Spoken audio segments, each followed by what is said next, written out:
আসসালামু আলাইকুম ওয়া রাহমাতুল্লাহি ওয়া বারাকাতুহু। প্রিয় গল্পঘর শ্রোতা ও বন্ধুরা, আশা করি আপনারা ভালো আছেন। আজকে যে গল্পটি আপনারা শুনতে যাচ্ছেন, গল্পটির নাম হচ্ছে গরিব ছেলের প্রেম। আর আমি আছি আপনাদের সঙ্গে শাহাদাত হোসেন নীরব।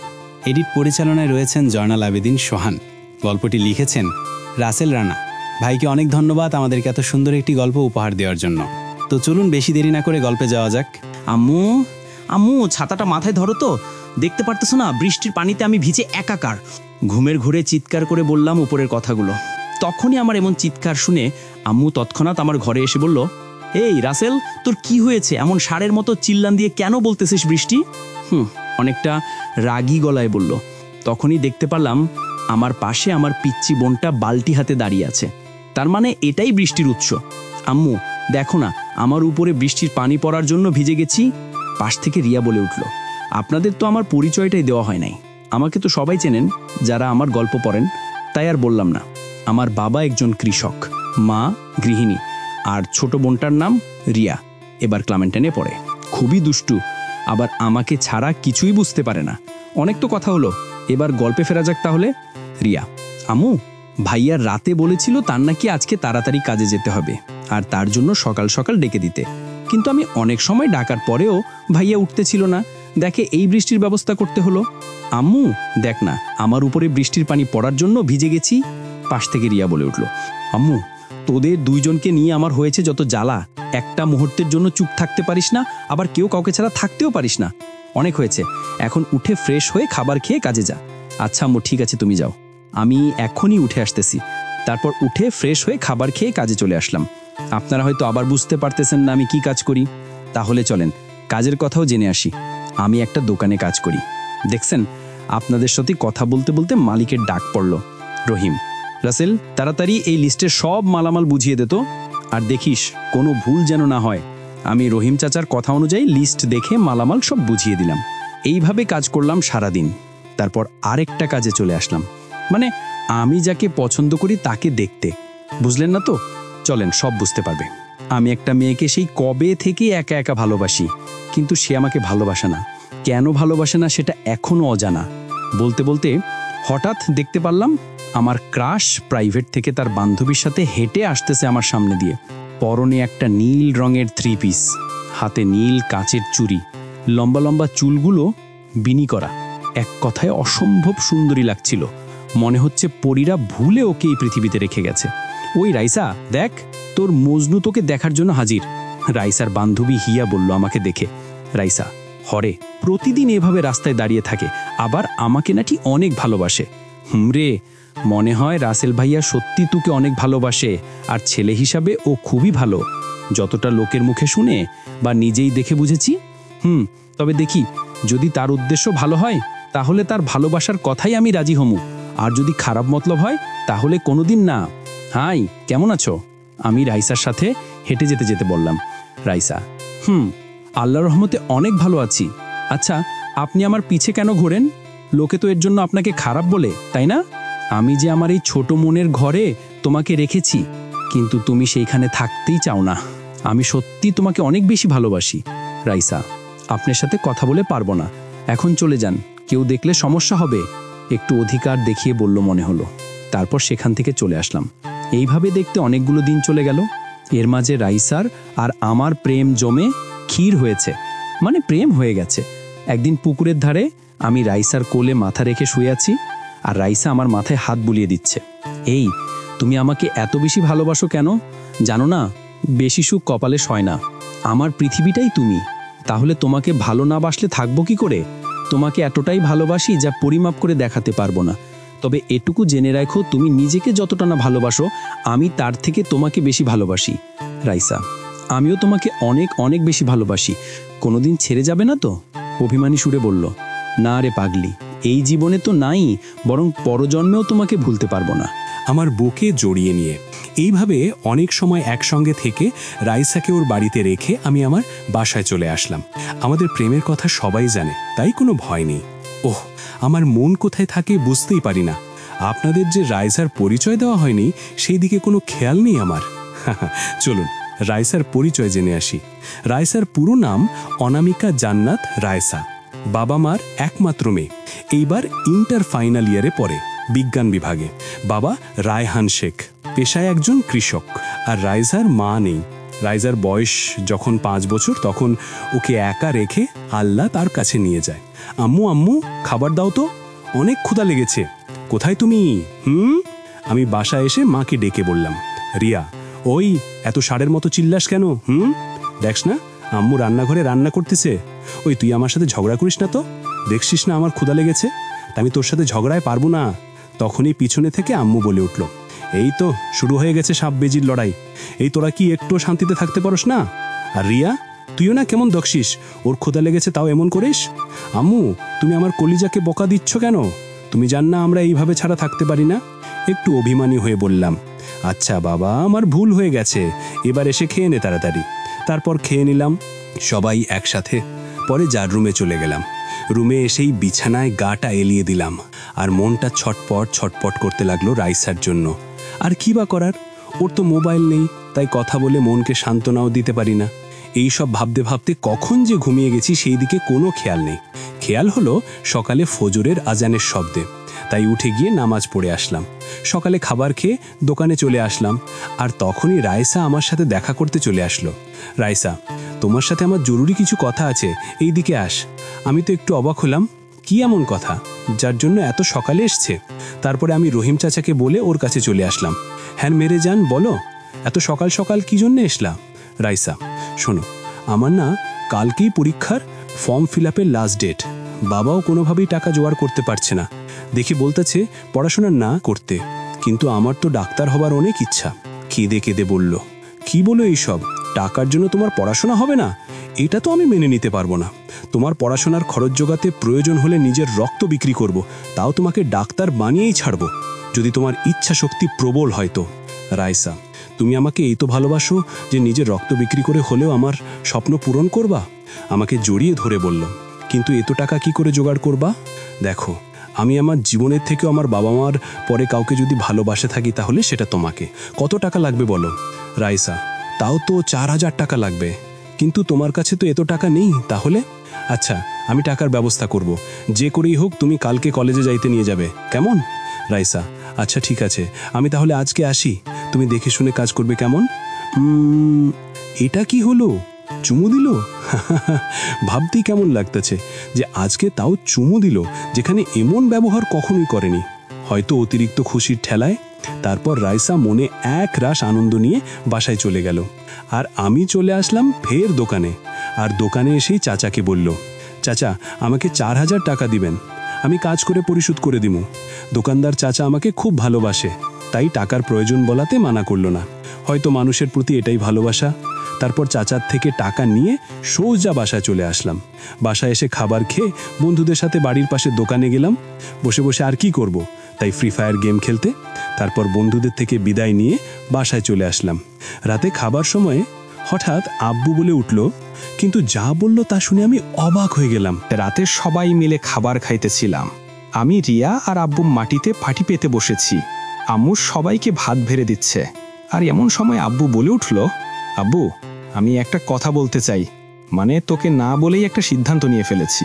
প্রশ্নসূচক দৃষ্টিতেই কথাটা বলল। আমি তো বাবার কথা শুনে অবাক, কি এমন কাজ করবে যা আমার থেকে অনুমতি নেয়নি বলে আবার জিজ্ঞেস করতেছে। অনুমতি পাওয়ার জন্য মনের ভিতরে কেমন জানি একটা প্রশ্ন প্রশ্ন ভাবটা থেকেই যায়। আচ্ছা থাকগা, দেখে বাবা কি বলতে চায়। আচ্ছা আব্বু, তুমি কি এমন কাজ করতে সিদ্ধান্ত নিয়েছো যার জন্য আমার থেকে আবার অনুমতি নেওয়ার প্রয়োজন হলো? আম্মু হ্যাঁ, রাসেল ঠিকই তো বলেছে, একা সিদ্ধান্ত নিয়ে আবার জিজ্ঞেস করতেছো কেন? তুমি তো জানোই রাসেল তোমার সিদ্ধান্তের কোনো পরিবর্তন করে না। আব্বু হ্যাঁ সেইটা আমি জানি, কিন্তু তবুও কি এই কথাটা জানালে কেন জানি খুব ভালো হবে। দেখ বাবা, তুই যে রাইসা মামুনিকে ভালোবাসস সেইটা কিন্তু কারোই অজানা না। কথাটা শুনেই তো আমার বিপি হাই হয়ে যাচ্ছে। বাবা হঠাৎ রাইসার কথা কেন তুলল? আচ্ছা আব্বু, তুমি রাইসার কথা কেন বলতেছ? কেউ কি আমাদের নামে কিছু বলেছে নাকি? মনের গহীন থেকে প্রশ্নটা আপনা আপনি বের হয়ে গেল। আরে না, তেমন কিছুই না। আমি ভেবে দেখলাম তোরা যেই প্রেম ভালোবাসায় লিপ্ত সেইটাই ইসলামের দৃষ্টিতে হারাম। তাই আমি চাই যেহেতু তোরা দুজনেই দুজনকে পছন্দ করিস, তাই তোদের বিয়ে দিতে। হাব্বুর কথা শুনে আমি তো মহা খুশি। পৃথিবীতে এমন ভাবা কি আছে যেই ছেলের ভালোবাসার কথা জেনে নিজেই বিয়ের কথা বলে? আব্বু, তোমরা যেইটা ভালো মনে করো সেইটা করো, আমার থেকে শোনার কোনো মানেই কিন্তু হয় না। কারণ আমি যদি তোমার মতের বিরুদ্ধে যাইতাম তাহলে তো রাইসাকে নিয়ে কবেই পালিয়ে যাইতাম। আব্বু, বাবা, তোর উপরে আমার পুরো বিশ্বাস আছে, দুনিয়া উল্টে গেলেও দিলে এমন কাজ করবি না। এইভাবে অনেক কথা বলে খাবার পর্বটা শেষ করে খুশি মনে রুমে চলে আসলাম। রুমে এসে ভাবতে লাগলাম, রাইসাকে কি এখন বিয়ে করা ভালো হবে? যদি ওর লেখাপড়ার কোনো ক্ষতি হয় তাহলে যে আমি ওর স্বপ্ন পূরণ করতে পারবো না, এই সব হাবিজাবি ভাবতে ভাবতে কখন যে গভীর ঘুমে তলিয়ে গেছি জানি না। সকালে রিয়া, এ ভাইয়া, উঠে পর, অনেক বেলা হয়ে গেছে, তোকে যে দোকানে যেতে হবে, আমাকে ধাক্কাতে ধাক্কাতে বলল। উঠছি তো, এমন করিস না, আর একটু ঘুমাতে দে না প্লিজ। আমি আরেক কাত হয়ে বললাম, রিয়া, তোর যা মন চায় করগা, আমি গেলাম। আম্মু এসে কান ধরে উঠাবেনি, রাগে ফুসতে ফুসতে বলেই চলে যেতে নিল। এই না না, তুই আমার লক্ষ্মী বোন, আম্মুকে বলিস না, তাহলে আমার খবর করে ছাড়বে। আসলে আমি আম্মুকে একটু ভয় পাই, কিন্তু আম্মু কিন্তু অনেক ভালো। রিয়া, আচ্ছা ঠিক আছে, ভিতুর ডিম, যা তাড়াতাড়ি ফ্রেশ হয়ে খেতে আসুক। হাসতে হাসতে চলে গেল। সকালে নাস্তা করে সবার থেকে বিদায় নিয়ে দোকানের উদ্দেশ্যে রওনা হলাম। পথে কি একজন পিছন থেকে ডাকলো, মনে হলো আমার পরিচিত কেউ, তাই পিছনে মুড়ে দেখলাম, এ কি, এটা তো রাইসা। এত সকাল সকাল কেন? রাইসা, এ রাসেল, দাঁড়াও, এত জোরে জোরে যাচ্ছ কেন? অনেকটা হাঁপাতে হাঁপাতে বলল। আরে আমি দোকানে যাচ্ছি, লেট হলে বকা খেতে হবে, ফ্রিতেই তা একটু জোরেই হেঁটে যাচ্ছিলাম। তার এত সকাল সকাল কি ভেবে? রাইসা, তোমার মনে নেই আমার আজকে লাস্ট ডেট ফর্ম ফিল আপের, তাই তোমার থেকে টাকা নিতে আইছি। যাক, এইবার একটু মজা করা যাক, কি বলেন আপনারা? তুমি তো টাকার কথা আমাকে ঠিকই বলেছিলা, কিন্তু আমি অনেক চেষ্টার পরেও টাকা জোগাড় করতে পারি নাই। একটু মুখটা ছোট করে বললাম, কিন্তু এই কথা বলার পর রাইসা যেই সব কথা আমাকে শোনালো তা শুনেই মনটা একটু হলেও খারাপ হয়ে গেল। রাইসা, হ্যাঁ, আমি জানতাম তুমি টাকা জোগাড় করতে পারবে না। কি দেখে যে তোমার মতো একটা ফকিরকে ভালোবাসতে গেলাম। আজকে যদি একটা ধনী ছেলেকে ভালোবাসতাম তাহলে আর এই দিন দেখতে হতো না। আমার উপরে রাগটা একটু বেশি দেখালো। এই সব কথা তুমি আমাকে বলতে পারলে? তুমি তো জানোই আমি কতটা গরিব, আর তোমার সাথে একটু মজা করতেছিলাম বলেই রাইসার হাতের মধ্যে টাকাগুলো গুজে দিয়ে, তোমার স্বপ্নগুলো আমার, তাই সেইটা পূরণ করতে যদি আমার কিডনিও বিক্রি করতে হয় তাও করব বলেই চলে আসলাম, কোনো কথা বলার সুযোগ না দিয়েই। কি করব বলেন? কথাগুলো তো ঠিকই বলেছে। আজকে তার যদি ধনী বয়ফ্রেন্ড থাকতো তাহলে তো আর এমন কষ্ট পেতে হতো না। বৃষ্টি, দেখ রাইসা, তুই কিন্তু আজকে ভাইয়ার সাথে খুব খারাপ ব্যবহার করলি। সে কিন্তু তোর টাকা ঠিকই জোগাড় করেছে, তার যতটা কষ্ট হোক না কেন। রাইসা, হ্যাঁ রে, আমার তখন টাকার চিন্তায় মাথা ঠিক ছিল না, তাই যা নয় তাই বলেছি। ও খুব কষ্ট পেয়েছে, কারণ ও সহজে মন খারাপ করে না। ওর থেকে ক্ষমা চেয়ে নিতে হবে। বৃষ্টি, তাই করিস। যাদের নিজের সংসার চালাতে এই হিমশিম হাই, আর সেই কিনা তোর স্বপ্ন পূরণের দায়িত্ব নিছে, তাও তুই কষ্ট দিস। আমি হলে তো মাথায় তুলে রাখতাম। রাইসা শোন, মাথায় তুলে রাখলে ফুলে যদি পড়ে যায় তখন কি হবে? তাই মাথায় না তোলাই ভালো। বৃষ্টি, তোর সাথে কথায় পেরে উঠবো না, তাই চল কথা বাদ দিয়ে বাসায় যাই। আমিও দোকানে এসে গেছি, কোনো কাজেই মন দিতে পারতেছি না, শুধু রাইসার বলা কথাগুলোই মনে পড়তেছে। তখনই রহিম চাচা, এই রাসেল, তোর আজকে কি হয়েছে? শরীর খারাপ নাকি? সেই সকাল থেকেই দেখছি কেমন করতেছিস। আমার দিকে তাকিয়ে বলল, না চাচা, তেমন কিছু না, আর কি, আমি ঠিকই আছি। রহিম চাচা, না, কোনো কিছুই ঠিক নাই। তোর আজকে আর দোকানে থাকতে হবে না, তুই বরং বাড়িতে চলে যা, আজকে তোর ছুটি। আসলে আমাকে খুব বেশি ভালোবাসে। তারপর দোকান থেকে বাসায় চলে আসতে নিছি, তখনই রাইসা আমার সামনে এসে দাঁড়িয়ে পড়ল। রাইসা জান, আমি খুব দুঃখিত, আমার তখন মাথা ঠিক ছিল না, টাকার চিন্তায় আমাকে ক্ষমা করে দাও প্লিজ। আরে তোমার কোনো দোষ নেই, সব আমার দোষ। আর রাগের সময় কেউ মিথ্যা কথা বলে না। রাইসা, চলো না আমরা আজকে একটু ঘুরে আসি, তোমার হাতে হাত রেখে পায়ে পা মিলিয়ে পথ চলতে পারি না? তারপর সব রাগ পানি করে ফ্রিজে রেখে রাইসার কথায় ঘুরতে যাওয়ার জন্য রাজি হলাম। আর আমরা ঘুরতে যেতে হলে তো আর মোটর সাইকেল পাবো না, তাই রিক্সাই আমাদের সম্বল। একটা রিক্সা রেখে দুইজনই উঠে বসলাম। এই, তুমি এত ওই দিকে বসতেছো কেন? পুড়ে যাবে তো, আমার দিকে চেপে বসো। বিয়ের আগেই আমি বিধবা হতে চাই না। যাক, আল্লাহ তালার কাছে হাজার শুকরিয়া যে আমার কথা কেউ এত ভাবে। এই প্রথম কোনো মেয়ের সাথে এক রিক্সায় ঘুরতে বের হলাম, ভালোই লাগছে, আবার কেমন কেমন ফিল করতেছি। যা হোক, অবশেষে আমরা একটা পার্কে চলে আসলাম। আমি আর রাইসা একটা গাছের নিচে বসে আছি। আমি রাইসাকে বাদাম ছুলাই দিতাছি আর রাইসা আমাকে দিতাছে। আহা, কি প্রেম জমে একেবারে ক্ষীর। হঠাৎ আব্বুর বলা কথাগুলো মনে পড়ে গেল, তাই রাইসাকে বললাম, আচ্ছা রাইসা, আমি একটা কথা বলতে চাই, তুমি কি শুনবে? রাইসা, হ্যাঁ হ্যাঁ বলো, কি বলতে চাও? আমি তোমার কথা মতোই চলে আসলাম তোমার কাছে, অবাক হয়ে। আমার বাবা ঠিক করেছে তোমার সাথে আমার বিয়ে দিয়ে দিবে। তিনি চান না আমরা এই হারামভাবে প্রেম লীলায় লিপ্ত থাকি। কথাটা শোনার পরে রাইসার মুখটা কেমন ফ্যাকাশে হয়ে গেল। রাইসা, কি কি বলো? এই তোমার মাথা ঠিক আছে তো, নাকি নেশা করে এসেছো? আমি এখন কোনো বিয়ে করলে আমার পড়ালেখার কি হবে, আর আমার ছোট থেকে দেখে যাওয়া স্বপ্নটাও ভেঙে চুরমার হয়ে যাবে। হ্যাঁ, রাইসা কিন্তু ঠিকই বলেছে, বিয়ে করলে হয়তো ওর পড়ালেখায় বেশি ক্ষতি হবে। আচ্ছা, বিয়ের পরে তো পড়ালেখা করা যায়, তাই না? তাহলে তুমি মানা করতেছো কেন? যা শুনে আমার তো রাইসা, সেটা শোনো, আমি এখন তোমাকে বিয়ে করতে পারবো না। তোমার সুখের জন্য আমি আমার সুন্দর ভবিষ্যৎকে গলা টিপে হত্যা করতে পারবো না। রাইসার কথা শুনেই তো আমার গলাটা শুকিয়ে এলো। ভালোবাসতে পারবে অথচ বিয়ে করবে না, এটা কেমন কথা, তাই না? আচ্ছা রাইসা, এখন তো বিয়ে করে আমার বাড়িতে তোমাকে নিয়ে আসতেছি না, তাহলে কি সমস্যা? রাইসা শোনো, এখন যদি শুধু কাবিন করে রাখো তাহলে আমি রাজি আছি, আর যদি বিয়ের কাজ পুরাপুরি কমপ্লিট করতে চাও তাহলে এই বিয়ে করতে পারবো না, এটা আমার শেষ কথা। বলি রাইসা হনহন করে চলে গেল, আমাকে কোনো কথা বলা বা বাধা দেওয়ার সুযোগ না দিয়েই। আমার মনে শুধু একটাই প্রশ্ন বারবার, রাইসা কেন এমন করতেছে? আমাকে ভুলে যাবে না তো? এইসব ভাবতে ভাবতে রাস্তা দিয়ে আসতেছি, তখন পিছনে থেকে আমার নাম ধরে ডাক শুনতে পেলাম। পিছনে তাকিয়ে দেখলাম আমার বন্ধু হালিম। হালিম, কিরে মামা, এত চিন্তা করতেছিস কেন? রাস্তায় যদি অ্যাক্সিডেন্ট করিস তাহলে? আরে বলিস না, একটা চিন্তাই আছি, বুঝতে পারতেছি না কি করলে ভালো হবে। হালিম, সব খুলে বলতো, কি হয়েছে তোর, যার জন্য এতটা চিন্তা করতেছিস? তুই তো জানিস আমি রাইসাকে আমার জীবনের থেকেও বেশি ভালোবাসি। হালিম, হ্যাঁ, এই কথাটা শুধু আমি কেন, এই গ্রামের প্রায় সব মানুষেরাই জানে, আর রাইসাও তো তোকে অনেক ভালোবাসে। দুই পরিবারের সবাই রাজিও আছে, তাহলে সমস্যা কোনখানে? আরে সেটাই তো চিন্তা। বাবা বলেছে আমাদের দিয়ে দিবে, কিন্তু রাইসা এখন বিয়ে করবে না, বড়জোর শুধু বিয়ের কাবিনটাই করে রাখবে। হালিম, আরে গাধা, এতে এত চিন্তা করতে হবে নাকি? তার পড়ালেখার ক্ষতি হবে ভেবে এই কথা বলেছে। তুইও ওর স্বপ্নকে বাঁচিয়ে রাখতে শুধু কাবিন করেই রাখ, তখন তো রাইসা আমাদের ভাবি হয়েই গেল, আর হারিয়ে তো ওর যাচ্ছে না। তারপর দুই বন্ধু অনেক সময় এইভাবে কথা বলে যার যার বাসায় চলে গেলাম। ডুব গোসল করে খাবার খেয়ে বিকেলের দিকে বাড়ির পাশে দোকানের সামনে এসে বসলাম। উদ্দেশ্য বন্ধুরা মিলে গেম খেলবো, মনে ফ্রি ফায়ার প্রায় প্রতিদিন খেলি। প্রায় অনেক সময় খেলে সব বন্ধুরা মিলে যমুনা নদীর পাড়ে ঘুরে সন্ধ্যায় বাড়ি ফিরে আসলাম। এই পিচ্চি, এখন টিভি দেখার সময় নাকি? দেখতে পারতেছিস না? আর কিছু সময় পরে মাগরিবের আজান হবে, মাথায় কাপড় দে। একটু জারি দিয়েই বললাম, রিয়া, ভাইয়া আমি তো জানি আর আমার ভালোর জন্য বললি, তাই ঠিক আছে, এই জন্য কালকে আমার জন্য কোনো আইসক্রিম নিয়ে আইবি। আরে বাহ, উপকার করেই পকেট ফাঁকা করার ধান্দাই পড়ে গেলাম। যাই হোক, আমারই তো পিচ্চি বোন, ও তো খাবে। তারপর খুনসুটি ভালোই করলাম।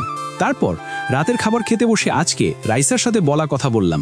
আপনারা তো জানেন, তাই নতুন করে আর বললাম না। আব্বু, এটা কেমন কথা? বিয়ে করে ও তো পড়ালেখা করতে পারবে, যেহেতু সে পড়তে চায়, আর গরিব ঘরের বউ হয়ে আসবে, এত পরে কি হবে? আব্বু, আজকের যুগে কি পড়ালেখা না করে উপায় আছে নাকি? হোক না সে মেয়ে বা ছেলে, ধনী বা গরিব, মনে দেখো শিক্ষাই জাতির মেরুদণ্ড। আম্মু, রাসেল তো ঠিকই বলেছে, আমরা রিয়াকে পড়াইতাছি, তাহলে রাইসা কেন পড়বে না? ভাগ্য খারাপ, তাই ব্রেন ভালো থাকার সত্ত্বেও টাকার অভাবে আমার ছেলেকে পড়াতে পারি নাই। কান্না করেই বলল।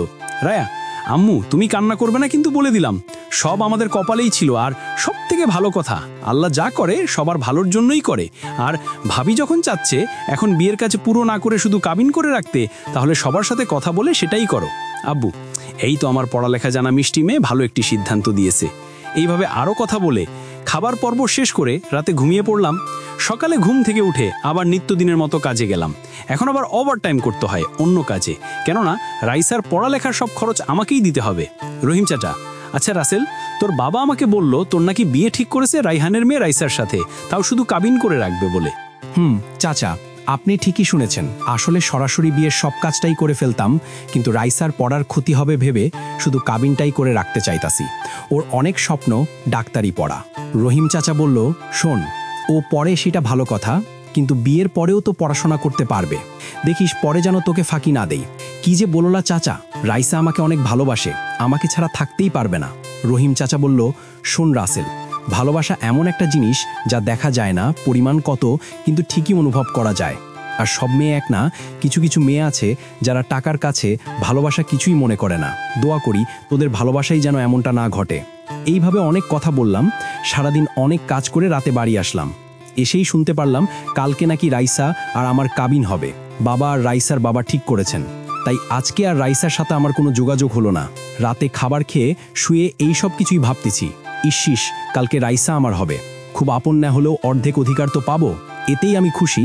আর ভাবতেই অবাক লাগে রাইসাও একদিন ডাক্তার হবে, আমার গ্রামের সব মানুষকে চিকিৎসা করবে। এই সব ভাবতে ভাবতে কখন যে ঘুমিয়ে পড়েছি সেই দিকে আমার কোনো খেয়ালই নেই।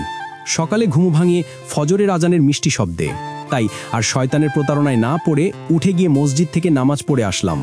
এইভাবে চলে গেল অনেক সময়, আর হয়ে এলো রাইসাদের বাড়িতে যাবার সময়। খুব বেশি লোক যাবে না, আমার বন্ধুরা আর কয়েকজন মুরব্বী, ব্যাস এরাই। গরিবরাই গরিবের মর্যাদা বোঝে। বাবা বলল আমাদের আর ভালো কোনো গাড়ি নিয়ে যাবার তেমন সামর্থ্য নেই, আর বাড়িও তো দূরে না, তাই সিএনজি নিয়েই যাই। বাবা মন খারাপ কইরো না, এইগুলাতেই আমি খুশি। আমাদের তো আর এমন কপাল না যে হেলিকপ্টার করে বিয়ে করতে যাব। তারপর সবাই রাইসাদের বাড়িতে চলে আসলাম। খাবার পর্ব শেষে বিয়ের কাবিনটা সেরে ফেলল।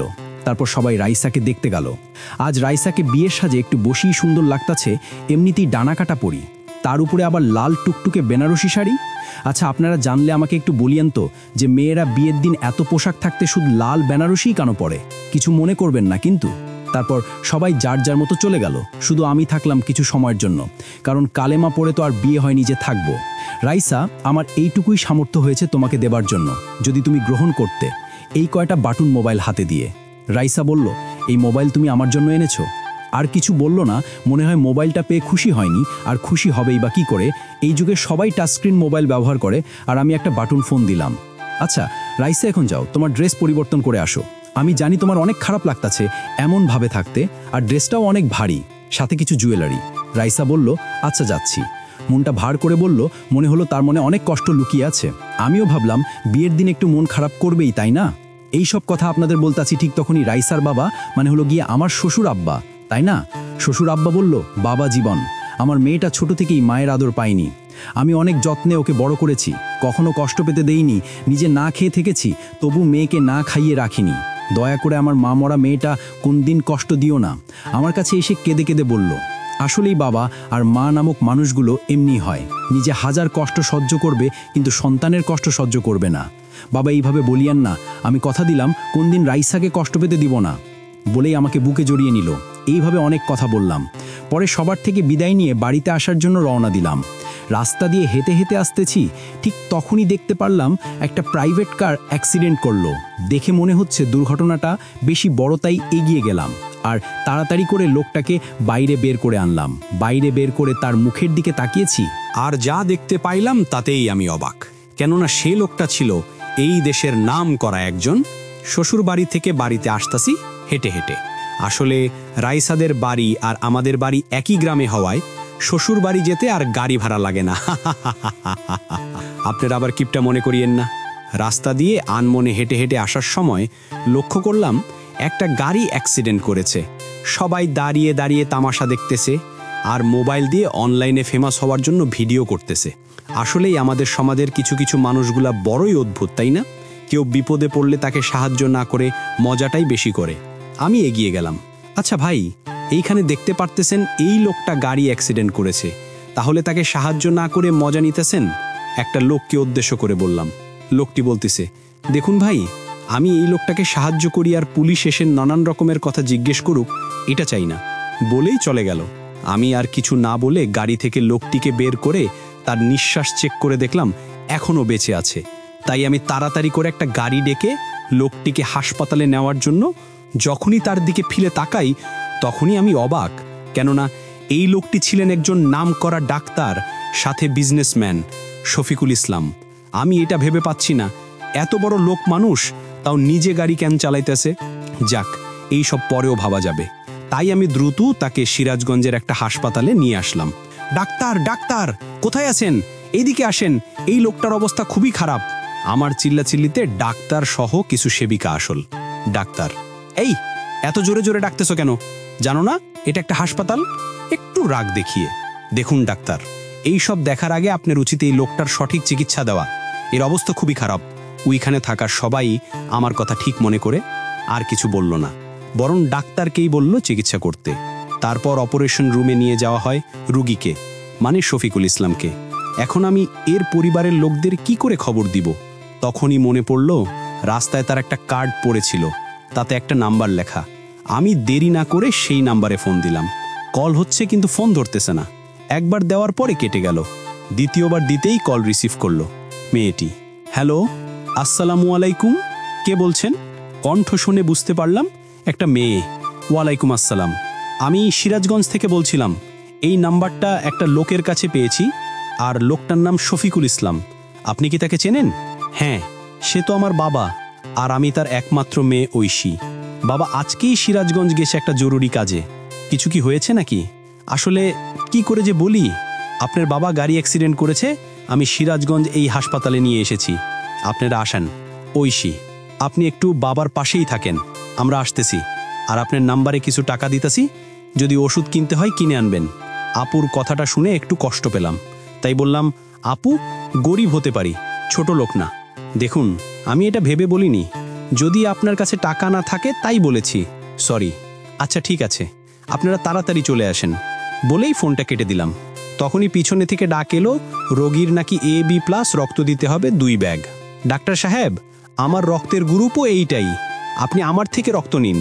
তারপরে আমি রক্ত দিলাম, আর ওষুধ আনতে বলছিল, সব ওষুধ এনে দিয়ে বসে আছি। এইভাবে চলে গেল অনেকটা সময়। রোগীর অবস্থা এখন ভালো, কোনো সমস্যা নেই। ডাক্তার তাকে ভালো করেই চেনে, তাই চিকিৎসা ভালোটাই করেছে। বুঝতেই তো পারেন, যার টাকা আর লোক মানে পাওয়ার আছে, তার এই পৃথিবীতে সব কিছুই আছে। আমি এখনো তার সাথে দেখা করিনি, কারণ ডাক্তার বলেছে রোগীর সাথে দেখা করা যাবে না। এই সব আপনাদের বলতেছি, ঠিক তখনই আমার পকেটে থাকা মোবাইলটা টুংটুং করে বেজে উঠল। তাই মোবাইলটা বের করে দেখি যেই ঐশী আপু। হ্যালো আপু, বলেন কি কারণে ফোন দিলেন? ঐশী, আমরা আপনার দেওয়া হাসপাতালে চলে এসেছি, আপনি একটু গেটে আসেন তো। বলেই ফোন কেটে দিল। বড়লোক মানুষ, বোঝেনি তো, বেশি কথা পছন্দ করে না, তাই মুখের উপরে ঠাস করে ফোন কেটে দিল। কি আর করা, আমিও ভদ্র ছেলের মতো সেইখানে চলে আসলাম। কিন্তু আমি বাইরে এসে সামনে তাকিয়ে তো অবাক, কেননা 5টা গাড়ি বাইরে দাঁড়িয়ে আছে। এরা আবার কারা? তাই আমি ফোন দিলাম, আর ফোন ওই গাড়িতে আসা একটা মেয়ে রিসিভ করতে গিয়ে আমাকে দেখে আর রিসিভ করলো না। ঐশী, আপনি তাহলে মিস্টার রাসেল, তাই না? হ্যাঁ, আমি রাসেল, আসেন ভিতরে যাওয়া যাক। আমরা যখন ভিতরে যেতে নিলাম, তখনই এক গাড়ি পুলিশ এসে ঐশী আপুকে সালাম দিল। আর তখন বুঝতে পারলাম ঐশী আপু একজন ডিসি। তাই তো বলি, এতগুলো বডিগার্ড কেন? তারপরে আমি তাদের হাসপাতালের যেই রুমে আঙ্কেল আছে, সেই রুমের সামনে নিয়ে আসলাম। ডাক্তাররাও সবাই এসে হাজির, আর আমি কত ডাকার পরে এসেছিল। একেই বলে পাওয়ার। ঐশী, ডাক্তার, আমার বাবা এখন কি অবস্থায় আছে? একটু কান্না কান্না ভাব নিয়ে। ডাক্তার, দেখুন মিস ঐশী, এখন আপনার বাবা পুরোপুরি ঠিক আছে। 1 সপ্তাহ এখানে থাকলেই বাসায় নিয়ে যেতে পারবেন। তবে হ্যাঁ, এই ছেলেটা যদি সঠিক সময় আপনার বাবাকে হাসপাতালে নিয়ে না আসতো, তাহলে আপনার বাবা মানে শফিকুল স্যারকে বাঁচান সম্ভব হতো না। ঐশী, ভাই তোমাকে অনেক অনেক ধন্যবাদ। হয়তো তুমি যা করেছো এমন কেউ করতো না। ধন্যবাদ দিয়ে ছোট করতে চাই না। আরে আপু, আমাকে যখন ভাই বললেন, তাহলে এইসব কেন বলতেছেন? একটা ছেলে কি তার চোখের সামনে বাবাকে মরতে দিতে পারে? তখনই পাশ থেকে একটা মহিলা এসে আমাকে জড়িয়ে ধরে বলল, মহিলাটি, বাবা, তোমাকে যে কি বলে ধন্যবাদ দিব তার ভাষা আমার কাছে নেই। দোয়া করি অনেক বড় হও। এইভাবে অনেক কথা হলো, আর সবার সাথে পরিচয়ও হলো। আচ্ছা আপু, আমি এখন তাহলে বাড়িতে যাই, সন্ধ্যা হয়ে গেছে। রাতে আবার আপনাদের জন্য খাবার নিয়ে আসতে হবে। ঐশী, আরে ভাই, তোকে খাবার আনতে হবে না, আমরা হোটেল থেকে খাবার খেয়ে নেব। তুই বরং আম্মুকে সাথে নিয়ে যা গাড়ি নিয়ে। সকালে আসির আম্মু এখানে থাকতে পারবে না। না আপু, এটা আমি হতে দিব না। আমি এখন তোমাকে আর আম্মুকে বাড়িতে রেখে আমি এইখানে থাকব। ভাই হয়ে কি তোমাদের জন্য এইটুকু করতে পারবো না বলো? আমার কথার জবাবে কিছুই বলতে পারলো না। আর তারাও ভেবে দেখলো আমার সাথে যাওয়াটাই। তারপর গার্ডদের রেখে আমি তাদের নিয়ে আমার বাসায় চলে আসলাম। আর আসার সময় বাড়িতে ফোন দিয়ে আব্বা মাকে সব কিছু বললাম, আর আপুদের নিয়ে আসতেছি সেটাও বললাম। অনেকটা সময়ের পরে আমি বাড়িতে চলে আসলাম। আপু, গাড়ি আর সামনে যাবে না, এইখানে রেখে চলো যাই। আচ্ছা ভাই, তাহলে চলো আমরা এইখান থেকে বাকিটুকু পথ হেঁটেই যাই। আমার সাথে এই রকম ধনী মানুষ দেখে সবাই তাকিয়ে আছে, আবার কেউ কেউ জিজ্ঞেসও করছে কারা এরা। সবাইকে বলে বাড়ি চলে আসলাম। আব্বু, আম্মু, এটা আপু, নাম ঐশী, আর এই হলো আম্মু। তারপর সবাই পরিচিত হয়ে নিল। আপু, গরিবের বাড়িতে এসেছো, থাকার ভালো কোনো ব্যবস্থাও নাই, দেখতেই পারতেছ, তাই মনে কিছু করিও না। ঐশী, ভাইরে, আমি আল্লাহর কাছে শুকরিয়া আদায় করি যে তোর মতো একটা ভাই পেয়েছি। রিয়া, আপু, আমাদের তো দুলা ভাইয়ের কথা বললে না? ঐশী, ওহ তাই তো, তোমাদের তো তার কথা বলাই হয়নি। আমার একটা ছেলে এইবার ইংলিশ মিডিয়াম স্কুলে ক্লাস 5-এ পড়ে, আর তোমার দুলাভাই ব্যবসার কাজে আমেরিকা গেছে। আব্বু, তাহলে ঠিক আছে, আজ থেকে তুমি আমার বড় মেয়ে। এইভাবে অনেক কথা বললাম, রাতে সবাই মিলে কথা বলতেছি, তখন আচ্ছা ভাই, তুই তো একটু ভালো না, বিয়ে করেছিস অথচ এখন পর্যন্ত আমার মিষ্টি ভাবিটাকেই দেখালি না। আপু, ওর কথা তো মনেই ছিল না। দাঁড়াও, আমি শ্বশুর মশাইকে বলি রাইসাকে সাথেকে আমাদের বাড়িতে আসতে। ঐশী, আচ্ছা ঠিক আছে। তারপর রাইসাকে ফোন দিয়ে সবটা খুলে বললাম আর আমাদের বাড়িতে আসতে বললাম। প্রথমে আসতে না চাইলে পরে আবার কি ভেবে রাজি হলো। আচ্ছা আপু, আমি তাহলে এখন যাই আব্বুর কাছে, তোমরা থাকো। তারপর আমি আবার হাসপাতালে চলে আসলাম। হাসপাতালে এসেই শুনতে পারলাম যে আমি এখন রোগীর সাথে, আমি হাসপাতালে এসেই ডাক্তারের থেকে জানতে পারলাম যে এখনই রোগীর সাথে দেখা করতে পারবো। তো আপনারাই বলেন দেরি কিস বাত কা, চলিয়ে মিল করাতি হুঁ। আমি ধীরে ধীরে রুমের দরজা খুলে ভিতরে প্রবেশ করলাম। দেখতে পারলাম ডাক্তার আঙ্কেলের সাথে কথা বলতেছে, আর আমাকে দেখেই বলল, ডাক্তার, হেই ইয়াং ম্যান, এসে গেছো? ডাক্তার সাহেব। আপুদের রেখে আমি চলে আসলাম। একা একা তো আর এখানে আঙ্কেলকে রাখতে পারি না। আমার কথা শুনে দেখলাম আঙ্কেল তাকিয়ে আছে। ডাক্তার, ও স্যার, আপনাকে তো বলাই হয়নি, এই ছেলেটাই আপনাকে হাসপাতালে নিয়ে এসেছিল বলেই এখনো দুনিয়ার আলো দেখতে পারতেছেন।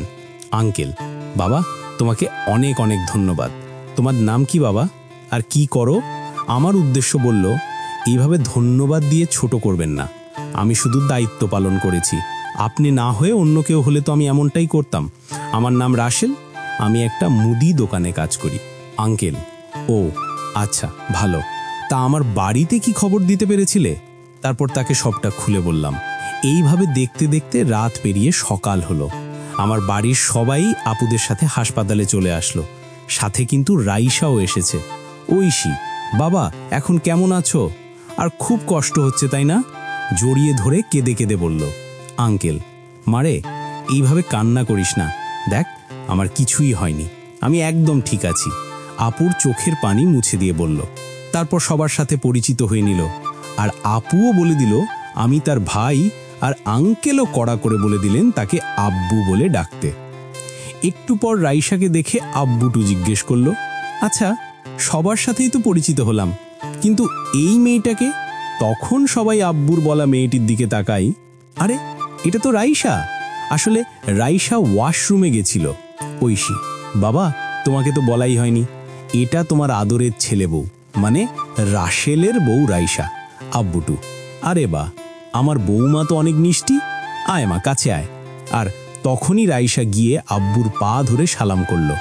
বাবা তখনই তার গলা থেকে একটা সোনার চেন খুলে গলায় পরিয়ে দিল। বেঁচে থাক মা, বেঁচে থাক। এইভাবে চলে গেল হাসপাতালে ডাক্তারদের কথা মতো 1 সপ্তাহ। এখন আপুরা ঢাকায় চলে যাবেন। আমি হাসপাতালে এসেছি তাদের বিদায় জানাতে। আপু, ভাই, তুই আমাদের সাথে চল, এই কয়েকদিনে তোকে আপন করে নিয়েছি। আপু, আমি একদিন যাব, এখন তো যাওয়া সম্ভব না, সামনে রাইসার পরীক্ষা, আর রাইসার ডাক্তারি পড়ার স্বপ্ন পূরণ করতে আমাকে অনেক অনেক টাকা জোগাড় করতে হবে। আব্বুটু, আমার ছেলে বউ ডাক্তারি পড়বে, তাতে টাকা সমস্যা কেন হবে? আমার কি টাকা কম আছে নাকি? আব্বু, ঠিক সেইটা না, আমি চাই আমার যোগ্যতায় রাইসাকে ডাক্তারি পড়াতে। আম্মু, দোয়া করি বাবা, তোর মনের আশা আল্লাহ পূরণ করুক।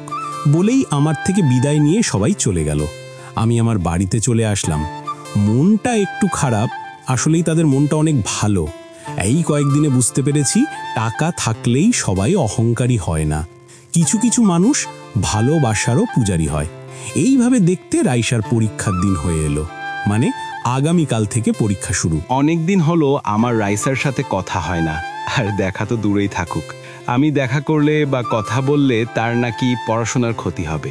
আমিও বোকার মতো রাইসার সব কিছুই মেনে নিই, তাছাড়া আর কিছুই করার নাই। বিকেলে রাইসা এসে আমার বাবা মার থেকে দোয়া নিয়ে গেল, কিন্তু আফসোস আমার সাথে একটা কথাও বলল না। এইটা ভেবেই চোখ থেকে 2 ফোঁটা নোনা জল বের হয়ে এলো। কাউকে বুঝতেই দিলাম না, পরে হয়তো ঠিক হয়ে যাবে। এখন তার উপরে পরীক্ষার চাপ, কাল থেকে আমাকে রাইসার সাথে যেতে হবে। শ্বশুরমশাই কড়া গলায় বলে দিলেন, কিন্তু রাইসা একটি বারের জন্যেও বলল না। সকালে রাইসাবের বাড়িতে গিয়ে বসে আছি, আর মহারানীর আসার কোনো নামই নেই। অনেকটা পরে চলে আসলো। আমি তো হারিয়ে গেছি তার সৌন্দর্যের মায়ায়। আজকে একটু বেশি সুন্দর লাগতেছে। এত সাজার কি আছে আমি বুঝি না, কিন্তু আমার রাইসার সাজ পছন্দ হলো না, কারণ রাইসা বোরকা পরেনি। তাই আমি বললাম, রাইসা আমি বলি কি, এমন সাজ না এসেছে, যদি বোরকা পরে নিতে তাহলে অনেক সুন্দর লাগতো। আমার এই কথাটা বলার পরে রাইসা এমন একটা কথা বলবে তা আমি কল্পনাও করতে পারি নাই। রাইসা, তুই যে বোরকা পরতে বড়লি, তুই কি বোরকা কিনে দিছিলি? সেই মুহূর্ত তোর কি আছে নাকি? সবাই পরীক্ষার জন্য কত জিনিস পাই, আর আমার পুরা কপাল। অনেকটা রেগেই কথাটা বলল। তার কথার জবাবে আমার কোনো জবাব নেই, কারণ ঠিকই বলেছে। তাই আর কিছু বললাম না, রাইসাকে নিয়ে পরীক্ষার কেন্দ্রে চলে আসলাম। রাইসা, তুমি আমার পাশে পাশে থাকবে না, সবাই কি বলবে? তাই তুমি একটা দোকানে বসে থাকো, আমি পরীক্ষা শেষ হলে তোমার কাছে আসবনি। কোনো কিছু না ভেবেই একটা টং দোকানে এসে বসে বসে তার আসার পথে চেয়ে থাকলাম। তখনই আপু ফোন দিল। হ্যালো, আসসালামু আলাইকুম আপু, কেমন আছো? আমি ভালো আছি। ওই, তোর কণ্ঠ এমন শোনা যাচ্ছে কেন? আমি আর আপুর কাছে রাইসার বলা কথাগুলো লুকাতে পারলাম না, সব খুলে বললাম। কি এত বড় কথা বলেছে তোকে? আর কিছু মনে করিস না ভাই, সব মেয়েরই তো আশা থাকে, তাই আবেগ সামলাতে না পেরে বলেছে। হ্যাঁ আপু, আমি তো সব কিছুই বুঝি। তারও তো বোঝা উচিত যে কেমন ঘরে তার বিয়ে হয়েছে। একটু কাঁদো গলায় বললাম, আপু আমার ভাই, কান্না করিস না। আমি থাকতে আমার ভাই কথা শুনবে, এটা হয় না। তোর বিকাশে দেখ 20,000 টাকা গেছে, যাওয়ার সময় রাইসার পছন্দের জিনিস কিনে দিবি। আমাকে কিছু বলার সুযোগ না দিয়েই ফোন কেটে দিল, কারণ সে জানে আমি কি বলতাম এখন। দেখতে অনেকটা সময় ফুরিয়ে পরীক্ষা শেষ হয়ে গেল, আর রাইসাও চলে আসলো। আজকে পরীক্ষা কেমন হয়েছে? রাইসা, অনেক ভালো হয়েছে। চলো বাড়িতে যাওয়া যাক। না, চলো আজকে একটু শপিং মলে যাই, তোমাকে কিছু কিনে দিব। আমার কথা শুনে রাইসা অবাকই হলো, এটা ভেবে যে আমি টাকা কোথায় পাইছি। রাইসা, তুমি টাকা পাবে কোথায়? আরে টাকা নিয়ে তোমার ভাবতে হবে না, তোমার জন্য আমি সবকিছুই করতে পারি। তারপর কোনো কিছু না বলেই শপিং মলে এসে রাইসার পছন্দের 2টা বোরকা আর 2টা 3 পিস সাথে কি জিনিস কিনে দিলাম। এইদিকে রাইসা মনে মনে ভাবতেছে, ইস, রাসেলের জন্য যদি একটু কিছু পছন্দ করে দিতাম তাহলে অনেক খুশি হতো। না, এই খ্যাত আমার ভালো কি পড়বে। তারপর রাইসাকে নিয়ে বাড়িতে চলে আসলাম। এইভাবে দেখতে দেখতে রাইসার সবগুলো পরীক্ষা শেষ হয়ে যায়। এখন শুধু রেজাল্টের অপেক্ষা। একদিন আমি পুকুর পাড়ে বসে আছি বন্ধুদের সাথে, তখন রাইসা আসলো। রাইসা, ভাইয়া আপনারা সবাই কেমন আছেন? সবাই, হ্যাঁ ভাবি, আমরা সবাই ভালো আছি। আপনি ভালো আছেন তো?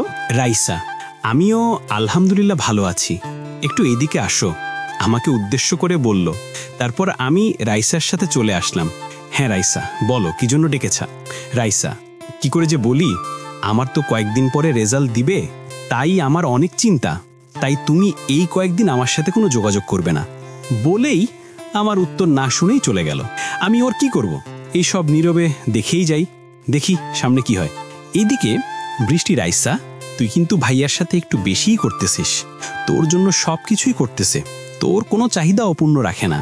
রাইসা, এই সম্পর্কে তুই কোনো কথা বলিস না, ভাল লাগে না, চল বাড়িতে। তারপর কেউ কোনো কথা না বলে বাড়িতে চলে আসে। এইদিকে দেখতে দেখতে রাইসার রেজাল্ট দেওয়ার দিন চলে আসলো। আমার অনেক খারাপ লাগতেছে, না জানি কি হয়। রাইসার নিষেধ থাকা সত্ত্বেও আমি ফোন দিলাম, কারণ এত সময়ে রেজাল্ট প্রকাশ হয়েছে, তাহলে রাইসা এখনো জানালো না কেন? হ্যালো রাইসা, কেমন আছো? রাইসা, হ্যাঁ আমি ভালো আছি। কেন ফোন দিছো? রেজাল্ট তো অনেক আগেই প্রকাশ হয়েছে, কিন্তু তুমি তো কিছুই বলতেছো না, তাই ফোন দিলাম। রাইসা, আরে সবাইকে জানিয়েছি, আর একে তো জানানোর কথা মনেই নেই। মনে মনে বলল, হ্যাঁ আমি গোল্ডেন A+ পেয়েছি আর কলেজ টপার হয়েছি। রাইসার কথা শুনে অনেক খুশি হলাম, কষ্টও পেলাম। এটা ভেবে যে অনেক আগে রেজাল্ট প্রকাশ হয়েছে আর রাইসা একটা বারের জন্য আমাকে জানায়নি। তাও খুশির নিচে কষ্টগুলোকে চাপা রেখেই রাইসাকে বললাম, চলো না আজকে একটু কোথাও ঘুরে আসি। আমার এই কথার জবাবে রাইসা যা বলল সেটা শুনে তো রাইসাকে ঘুরতে যাওয়ার কথা বলতেই এমন একটা কথা বলে যেটা শুনে আমার অনেকটাই খারাপ লাগে। আজকে গরিব বলে কি একটা প্রেমও করতে পারবো না? প্রেম করা কি অপরাধ নাকি? চলেন এইগুলো না বলে রাইসার কথা শুনে আসি। রাইসা, আমি কোথাও ঘুরতে যেতে পারবো না, আর গেলেই বা কি, ওই একটা জায়গায় বারবার যাইতে মন চায় না। তোকে ভালোবেসে আমার জীবনটা পুরোটাই শেষ। আমি রাইসার ওইসব কথায় কর্ণপাত না করে বললাম, আচ্ছা ঠিক আছে, আজকে না হয় চলো অন্য কোথাও থেকে ঘুরে আসি। রাইসা, না তোর সাথে আমি কোথাও যাব না বলেই ফোনটা মুখের উপরে ঠাস করে কেটে দিল। আমি ওর ফোন দিলাম না। এইভাবে অবহেলা নিয়েই কেটে গেল অনেকটা মাস, যার মধ্যে রাইসার মেডিকেলে ভর্তি পরীক্ষাও শেষ হয়ে গেছে। এখন আর রাইসা প্রয়োজন ছাড়া আমাকে ফোন দেই না বা কথাও বলে না। রাস্তায় দেখা হলো কেমন জানি না দেখার ভান করে চলে যায়। জানি না কেন, কি চাই সে, একমাত্র রাইসা আর আল্লাহ ভালো জানে। একদিন রাস্তা দিয়ে হেঁটে হেঁটে দোকানে যাচ্ছিলাম, তখন দেখলাম রাইসা আসতেছে, তাই ডাক দিলাম, এই রাইসা, কোথায় যাও আর কেমন আছো? আমার ডাক শুনে মুখটা বাংলার 5-এর মতো করে সামনে আসলো। রাইসা, কোথাও না, এমনি একটু হাঁটি, আর ভালো আছি। কেন ডেকেছ? কথা বলতেই চাই না, বোঝাই যাচ্ছে ব্যবহার দেখে। আমি কি তোমাকে এতটাই বিরক্ত করি যার জন্য একটু মন খুলে কথাও বলো না, আর আমি বললো ইগনোর করে চলো? রাইসা, তোর আজাইরা কথা শোনার টাইম নাই আমার, গেলাম আমি, বলেই হন হন করে চলে গেল। আমি ওর পথপানি চেয়ে রইলাম। কেমন ছিল আর কেমন হচ্ছে এইসব কথা ভাবতে ভাবতেই চোখ থেকে 2 ফোঁটা নোনা জল গড়িয়ে পড়লো গাল বেয়ে। কি করব বলেন?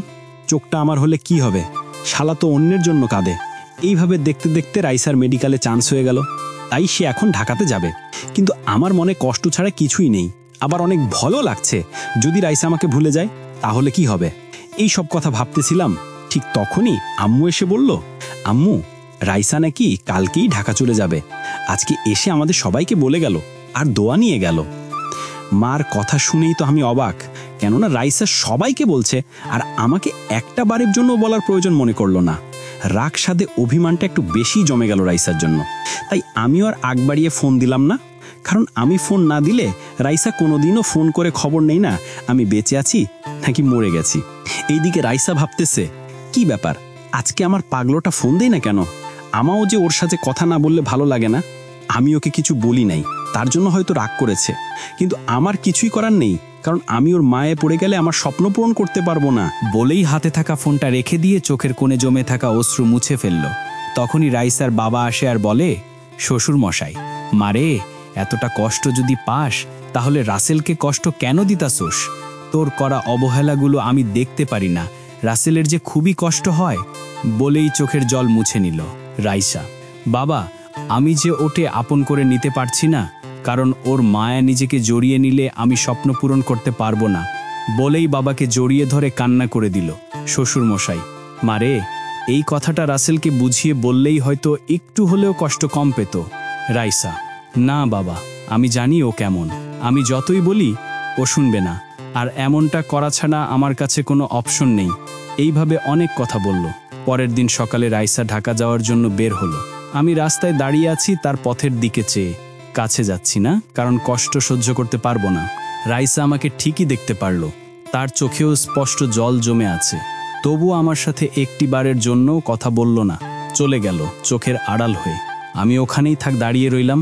কতটা সময় দাঁড়িয়েছিলাম সেইটা ঠিক মনে নেই। এইদিকে, রাসেল, তুমি আমাকে ক্ষমা করে দিও, তোমার সাথে কথা বললে আমি যে নিজেকে শক্ত রাখতে পারবো না।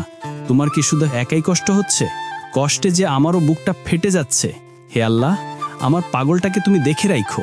এইসব ভাবতে ভাবতে পাশে থাকা একটা মেয়ে বলে উঠল, অচেনা, হাই, আমি রাত্রি একটা নোহা। রাইসা একটু বিরক্তির ভাব নিয়েও কথা বলার মুড না থাকা সত্ত্বেও বলল, আমি অনামিকা জান্নাত রাইসা, সবাই আমাকে রাইসা বলেই ডাকে। নোহা, ও আচ্ছা, আমি ঢাকায় যাচ্ছি টিটিক মেডিকেলে ভর্তি হতে। আপনি কোথায় যাচ্ছেন? রাইসা নোহার কথা বলায় একটু খুশি হলো, কেননা সেও একই সাথে পড়তে যাচ্ছে, তাই খুশি মনে বলল, হ্যাঁ, আমিও তো ওই মেডিকেলেই ভর্তি হতে যাচ্ছি। যাক, ভালোই হলো, আমরা একই কাজে যাচ্ছি। এইভাবে তাদের মধ্যে ভাব বিনিময় করতে করতে বাস ঢাকায় চলে আসে, আর তারাও ঠিক জায়গায় পৌঁছে যায়। আর এদিকে আমি আর কাজে না গিয়ে সোজা বাসায় চলে আসি আর আমার রুমে গিয়ে বিছানায় শুয়ে পড়ি। কিন্তু আমি এইভাবে রুমে ঢুকছি আবার অবেলায় শুয়ে আছি, এটা আমার ভালো মনে হলো না। তাই কাছে এসে, আমু, কিরে এই অবেলায় এমন করে শুয়ে আছিস কেন? শরীরটা ঠিক আছে তো নাকি? কপালে হাত রেখে, মা, আমার কিছুই হয়নি। রাইসার জন্য মনটা খারাপ। যাওয়ার সময় একটা বারের জন্য আমার সাথে কথা পর্যন্ত বলল না। মাকে জড়িয়ে কথাটা বললাম, আম্মু, বাবা, এইভাবে ভেঙে পড়িস না। রাইসা হয়তো তোর সাথে কথা বললে নিজেকে ঠিক রাখতে পারতো না, তাই বলেনি। সব ঠিক হয়ে যাবে বলেই চলে গেল। আমিও ভাবতে লাগলাম, হ্যাঁ, আম্মু তো সত্যি কথাটাই বলেছে। এটাই হয়তো কারণ আমি শুধু শুধু কষ্ট পেলাম। কিন্তু পরক্ষণেই রাইসার করা অবহেলার কথা মনে পড়তেই মনটা খারাপ হয়ে গেল। এইভাবে কষ্ট পেয়েও নিজেকে শক্ত রেখে, সকল অভিমান বাম পকেটে রেখে রাইসাকে ফোন দিলাম। কিন্তু এ কি, ফোনে তো রিং হচ্ছে কিন্তু রিসিভ করে না কেগ। আবার দিতেই রিসিভ করলো। হ্যালো, আসসালামু আলাইকুম, কেমন আছো? রাইসা, ওয়ালাইকুম আসসালাম, আমি অনেক ভালো আছি, তুমি কেমন আছো?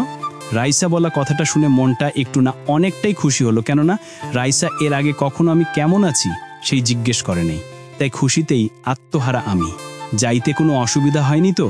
আর কোনো অসুবিধা হলে আমাকে বলতে ভুলবে না কিন্তু। রাইসা, আরে আমার আসতে কোনো অসুবিধা হয়নি, আর অসুবিধা হলেই আমাকে জানাবা। আচ্ছা ঠিক মতো খাবার খাইও কিন্তু, আর নিজের শরীরের যত্ন নিও। রাইসা, আচ্ছা বাবা, আমি সব ঠিক মতোই করব। তোমার কথা না শুনে কি পারি? কারণ তুমি যে আমার পাগল একটা। বলেই একটা হাসি দিল। এমন হাসি পেলে যেন এক নিমিষেই বুকে জমে থাকা হাজার কষ্টও মুছে যায়। আমি এই সব ভাবতেছি তখন রাইসা, আচ্ছা এখন ফোন রাখি, হ্যাঁ, পরে আবার কথা বলবো নি বলেই ফোন রেখে দিল।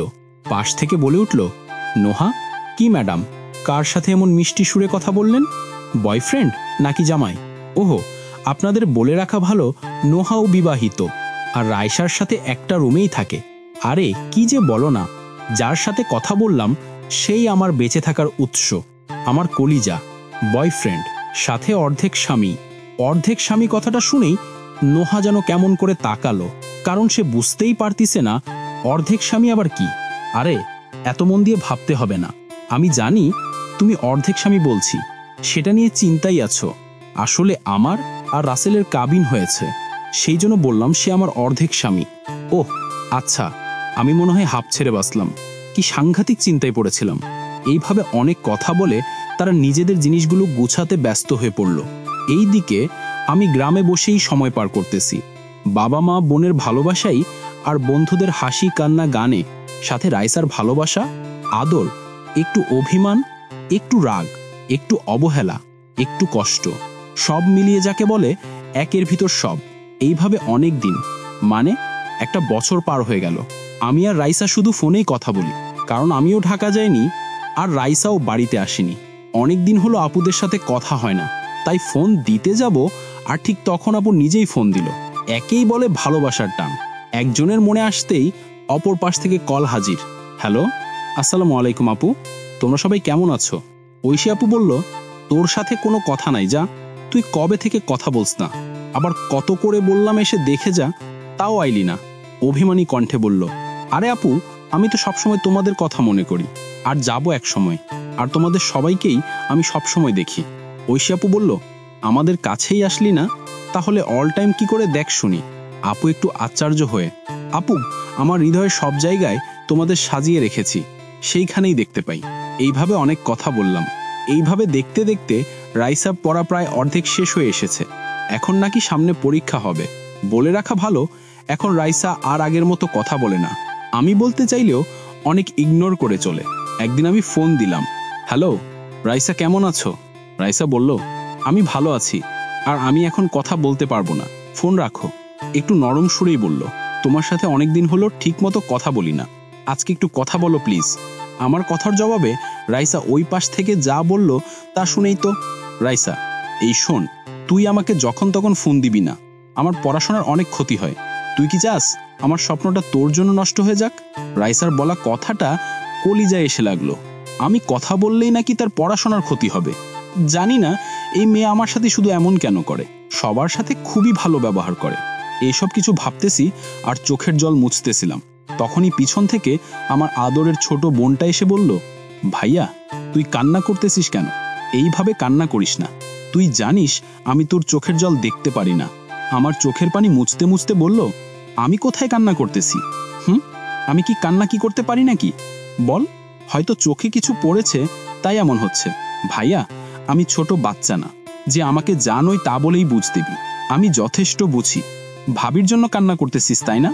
আসলেই ভাই বোনের ভালোবাসাটা এমনিই হয়, কারো কষ্ট কেউ দেখতে পারে না। বেঁচে থাকুক পৃথিবীতে হাজারো ভাই বোনের খুনছুটিময় ভালোবাসা। কি করব বল? রাইসা যে আমার সাথে এখন ভালো ব্যবহার করে না, ফোন দিল অনেক ইগনোর করে। কেন করে এমন? আমি তো ওর কোনো ইচ্ছে পূরণেই বাধা দেইনি, তাও এমন কেন করে বলামায়? ভাই, ভাবির পড়াশোনার অনেক চাপ, তাই হয়তো এমন করে। তুই ভাবিস না, দেখবি সব ঠিক হয়ে যাবে। এইভাবে অনেক কথাই হলো দুই ভাই বোনের মধ্যে।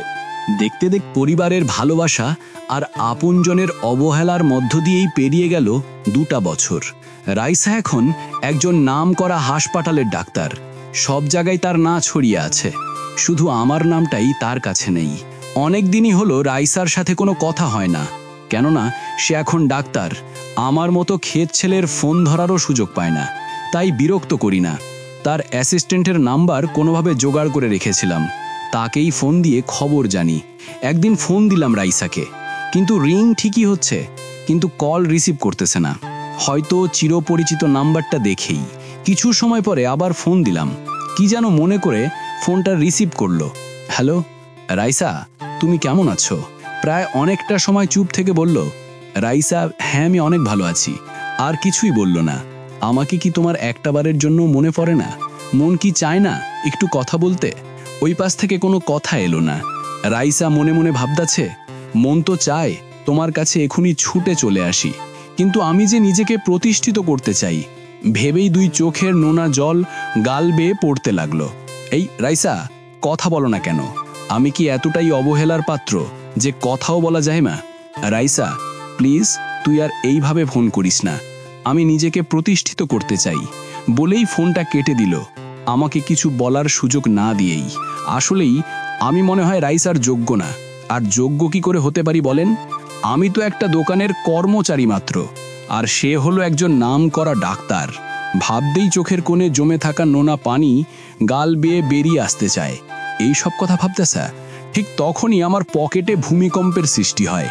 মানে ফোন এসছে, তাই ফোনের দিকে তাকিয়ে দেখি আব্বু 2 ফোন করেছে, তাই রিসিভ করলাম। হ্যালো, আসসালামু আলাইকুম। আব্বু কেমন আছো? আব্বু 2, ওয়ালাইকুম আসসালাম। আমি ভালো আছি, কিন্তু তোর আপু অসুস্থ। আপুর কি হয়েছে? আর আপু আমাকে কিছু জানালো না কেন? আমি একটু কাঁদো গলায় বললাম, আব্বু 2, তুই কষ্ট পাবি তাই বলতে মানা করেছে। আর সামান্য জ্বর এসছে, আমি আসতাছি। আমার আপু অসুস্থ, সেই কথা শোনার পরে কি করে থাকি বলো? বলেই ফোন কেটে দিলাম। তারপর মা বাবা বোনকে বলে বেরিয়ে পড়লাম ঢাকার উদ্দেশ্যে। কিছু সময় পরে সিরাজগঞ্জের এসআই কাউন্টারে এসে বসে আছি। কিছু সময় পরে বাস তার নির্দিষ্ট গতিতে চলতে শুরু করলো।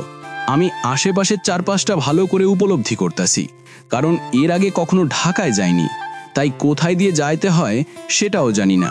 কিছু সময় পরে একটা বড় ব্রিজের উপর দিয়ে বাস যাচ্ছে।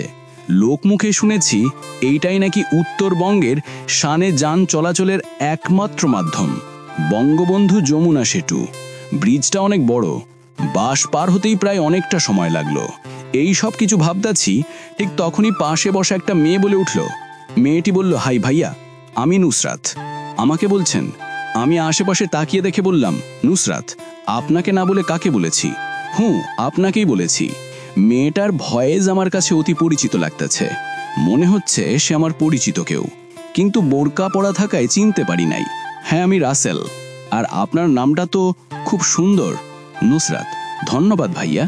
আর আপনি যেইভাবে বলতেছেন ততটা কিন্তু সুন্দর না, যতটা আপনার নামটা সুন্দর। তোর কথা বলা আমি বের করব। মেয়েদের সাথে কথা বলতে খুব মজা লাগে, তাই না? মনে মনে বলল, আরে সেইটা না, আসলেই সুন্দর জিনিসকে সুন্দর বলাটাই কিন্তু উত্তম। আমিও ঠিক সেটাই বলেছি। নুসরাত, আপনার সাথে কথায় পেরে উঠব না। বাই দ্য ওয়ে, কোথায় যাচ্ছেন? আমি ঢাকায় যাচ্ছি, আপুর বাসায়। আপনি কোথায় যাচ্ছেন? ও আচ্ছা, আমি ঢাকায় চাকরি করি আর বাড়িতে গেছিলাম, তাই আবার ফিরে যাচ্ছি ঢাকায়। তুই ঢাকায় যাচ্ছিস আর আমাকে বলিস নাই? তোর গাড় আমি মটকাবই দেখিস, মনে মনে বলল। এইভাবে অনেক কথা হলো দুইজনের মাঝে। ইস, এমন করে যদি রাইসাও আমার পাশে বসে কথা বলতো, হাতে হাত রেখে, কতটা আনন্দ লাগতো। এই সব ভাবতে ভাবতেই কানে কারো ডাক এসে পৌঁছে। মানে হেল্পার মামা এসে ডাকতেছে। আমি চারপাশে তাকিয়ে দেখি কেউ নেই বাহে, শুধু আমি একা, আর ওই মেয়েটাও নেই। আসলে আপনাদের সাথে গল্প করতে করতে কখন যে ঘুমিয়ে গেছিলাম সেই কথাটা ঠিক মনে নেই। তারপর সেইখান থেকে চলে আসলাম, কিন্তু আমি তো কিছুই চিনি না। তাই একটা রিক্সাওয়ালা মামাকে বললাম, মামা এই জায়গাটা কোথায়, একটা ঠিকানা দেখিয়ে বললাম। রিক্সাওয়ালা, মামা আপনি ওঠেন, আমি সেইখানে পৌঁছে দিয়ে আসি, আপনি 50 টাকা দিয়েন। আমি তো কিছুই চিনি না, তাই রাজি হয়ে গেলাম আর রিক্সায় উঠে বসলাম। একটা মোড় পেরিয়েই রিক্সা থামিয়ে বলল রিক্সাওয়ালা, মামা আপনার ঠিকানায় চলে এসেছি, ওই যে দেখেন সেই বাসা। একটা বিশাল আকৃতির বাড়ি দেখিয়ে বলল। কিন্তু আমি এইসব দেখছি না, শুধু ভাবছি এইটুকু পথ 50 টাকা নিল। মামা আপনি এইটুকু পথ এনেই এত টাকা কেন চাইলেন? রিক্সাওয়ালা, আপনি তো আর চেনেন না যে জায়গাটা কোথায়, তাই এখন টাকা দিন। তারপর তাকে টাকা দিয়ে আমি বাড়ির কাছে আসলাম। দেখছেন ভাই, এর নামই ঢাকা শহর, টাকা ছাড়া কিছুই মেলে না। আর এই রকম পরিস্থিতিতে যারা পড়েছে তারাই জানে।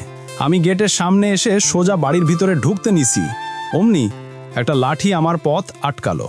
লোকটি, এই মিয়া এইভাবে হনহন করে কই যান? দেখুন আমি এই বাড়িতেই যাব, আমাকে যেতে দিন।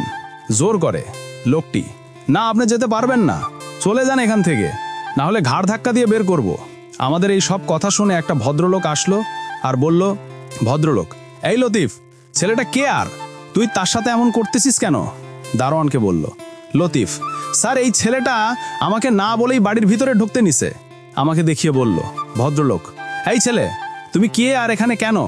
স্যার আমি গ্রাম থেকে এসেছি, আমার নাম রাসেল, আর এখানে শফিকুল ইসলাম তার বউ ও তার মেয়ে ঐশীকে আমি চিনি, আর তারাও আমাকে চিনে। ভদ্রলোক, তার মানে তুমি সেই ছেলে যাকে আমার বউ ভাই বানিয়েছে, আর তুমি আমার শ্বশুরের জীবন বাঁচিয়েছ? আস আস ভিতরে আস। তারপর সেখান থেকে চলে আসলাম। দেখে মনে হলো দুলাভাই আপুর মতোই অনেক ভালো। ভিতরে যেতেই দুলাভাই জোরে বলল, দুলাভাই, ঐশী দেখে যাও কে এসেছে, আর বাবা মা এইখানে আসেন। ডাক শুনে সবাই চলে আসে। আপু এসেই আমাকে জড়িয়ে ধরে কান্না করে দেয়। ঐশী আপু, ভাই তুই সত্যি আমার মায়ের পেটের ভাই না হলেও তার থেকে কোনো অংশে কম না। আমার অসুস্থতার কথা শুনেই দৌড়ে এসেছিস। আপু এইভাবে বলে ছোট করে দিও না, বোনের বিপদে ভাই না আসলে কে আসবে? আমি বাবা মার পা ধরে সালাম করলাম। তাদের সাথে অনেক কথা বলে আপু আমাকে একটা রুম দেখিয়ে বলল, আপু, রাসেল এটা তোর রুম, পছন্দ হয়েছে তো নাকি? আপু কি যে বলো না, আজকে মনে হয় জীবনের প্রথম এমন রুমে পা রাখলাম, অনেক পছন্দ হয়েছে। আপু শুনে খুশি হলাম। তখন পিছন থেকে একটা বাচ্চা কণ্ঠে বলে উঠল, বাচ্চাটি, আম্মু এই আঙ্কেলটা কে? আগে তো কখনো দেখিনি আমাদের বাসায়।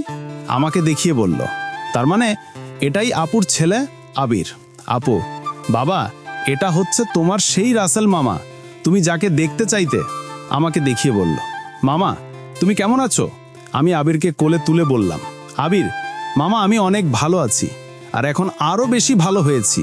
মামা আমাকে বিকালে ঘুরতে নিয়ে যেতে হবে কিন্তু। আপু, আবির এগুলা কি হচ্ছে? তোমার মামা এখানের কিছুই চিনে না, তুমি জান না? দমক দিয়ে বলল। আপু তুমি আবিরকে বকলে কেন? আমার ভাগিনাকে নিয়ে ঘুরতে যাব। আপু তোদের যা ইচ্ছা করিস, আমি গেলাম, বলেই চলে গেল। এইভাবে সবার সাথে কথা বলতে বলতেই বিকেল হয়ে এলো। তাই আবিরকে নিয়ে একটা রিক্সা পরে পার্কে ঘুরতে আসলাম। আবির, মামা আমি আইসক্রিম খাবো, আমাকে আইসক্রিম এনে দাও। আচ্ছা মামা চলো তোমাকে আইসক্রিম কিনে দেই। তখন সামনের দিকে যাচ্ছি আইসক্রিম কেনার জন্য, আর সামনে যা দেখলাম সেইটা দেখি তো আমার প্রাণপ্রিয় ভাগিনাটা আইসক্রিম খাওয়ানোর বায়না ধরে বসে, তাই আবিরকে নিয়ে আইসক্রিম কিনতে যাই। এই মামা 2টা চকলেট ফ্লেভারের আইসক্রিম দিন তো। দোকানদার, আচ্ছা মামা দাঁড়ান এখনই দিতাছি, বলেই আবিরের হাতে সুন্দর করে আইসক্রিম দিয়ে দিল।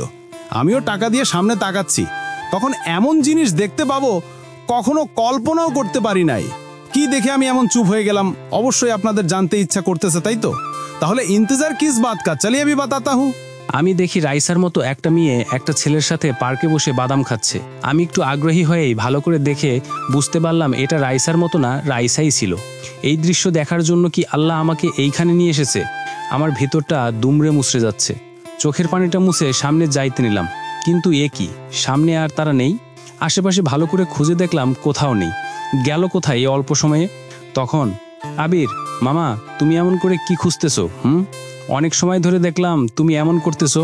চলো আমরা বাসায় চলে যাই। তারপর আমি আর আমার মিষ্টি ভাগিনা বাসায় চলে আসলাম। বাসায় আসার পরে, আপু, কি আবির মামার সাথে কিরকম ঘুরলা শুনি? আবির, আমু, অনেক ঘুরেছি আর আইসক্রিমও খাইছি। আমার মামা অনেক ভালো, তোমার মতো না যে আমি চাইলে কিনে দিবে না। আমু, কি, মামাকে পেয়ে এখন মায়ের নামে বদনাম করা হচ্ছে? বলেই সবাই হেসে ফেললাম। আসলেই সবাই অনেক ভালো, খুব মজাদার মানুষ। আমি সেখান থেকে রুমে চলে আসলাম।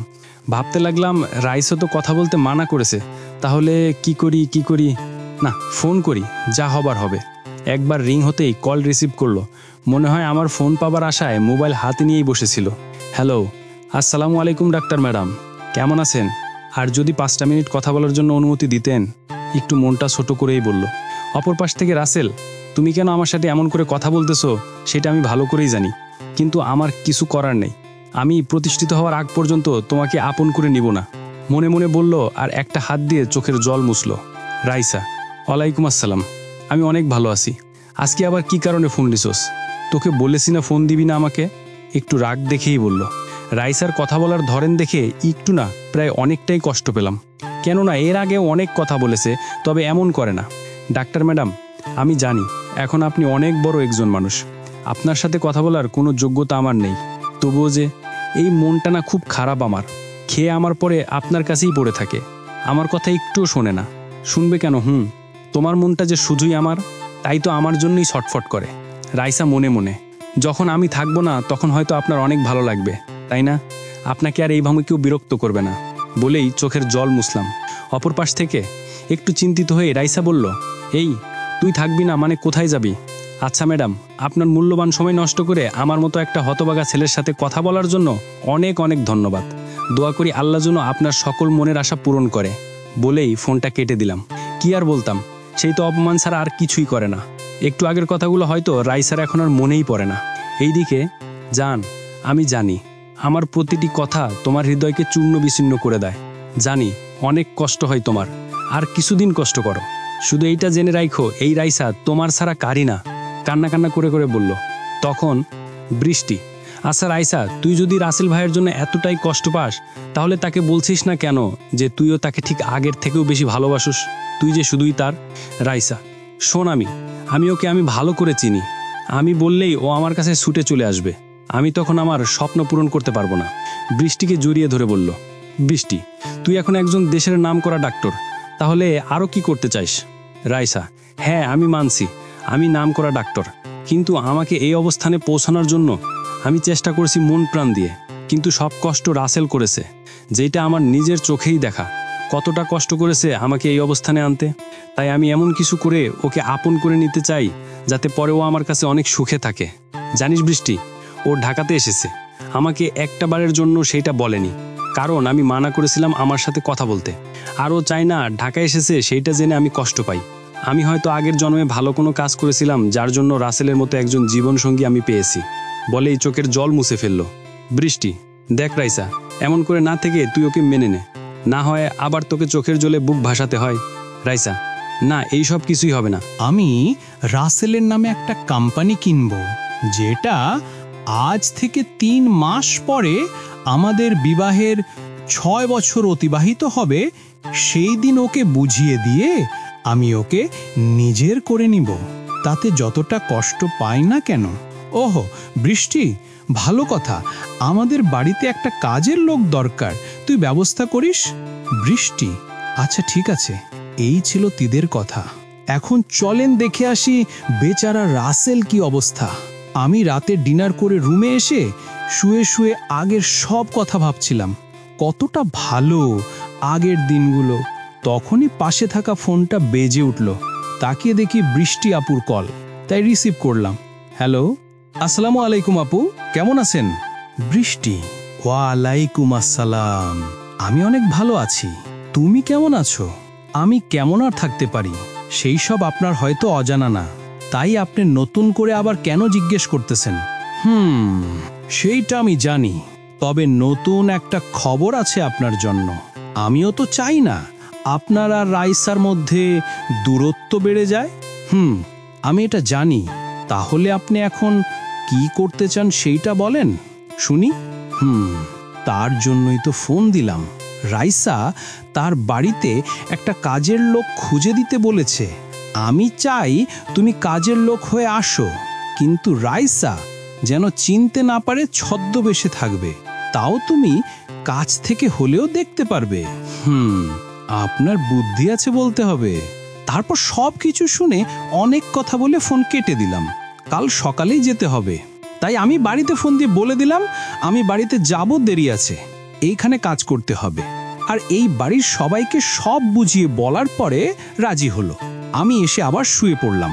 সকালে ঘুম থেকে উঠে নামাজ পড়ে এসে কিছু সময় পরে নাস্তা করে সবার থেকে বিদায় নিয়ে বৃষ্টি আপুর দেওয়ার ঠিকানায় চলে আসলাম। আমাকে দেখেই, বৃষ্টি, এই আপনি কে, আর আমার বাড়িতে কেন এসেছেন? আমাকে চিনতে পারে নাই? তাহলে আপু, আমি আপনাদের বাসার নতুন কাজের লোক। এইবার বুঝতে পারলো। আরে তোমাকে তো কেউ চিনতেই পারবে না, ভালোই বৃদ্ধ সেজেছ। তখনই ওপর থেকে, এই বৃষ্টি, এই চাচা কে, আর এইখানেই বা কেন এসেছেন? ওপর থেকে নামতে নামতে বলল। আমি তো রাইসার দিকেই এক পলকে তাকিয়ে আছি। কতদিন হলো দেখি না, খুব সুন্দর লাগছে, মন চায় এক্ষুনি জড়িয়ে ধরি।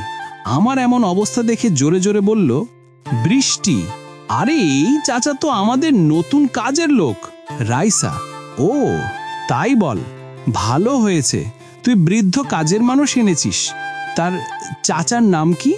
বৃষ্টি, এর নাম রাসেল। ধ্যাত, কি বলে ফেললাম।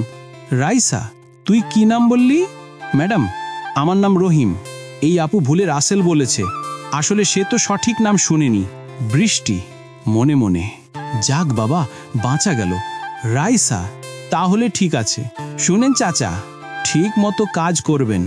আর বৃষ্টি, তুই এই চাচাকে সব কিছু বুঝিয়ে দে। আমি হাসপাতালে গেলাম, বলেই চলে গেল। বৃষ্টি, ভাই তুমি আমাকে বাঁচালে। কি নাম বলেছিলাম? আমার তো খবর ছিল।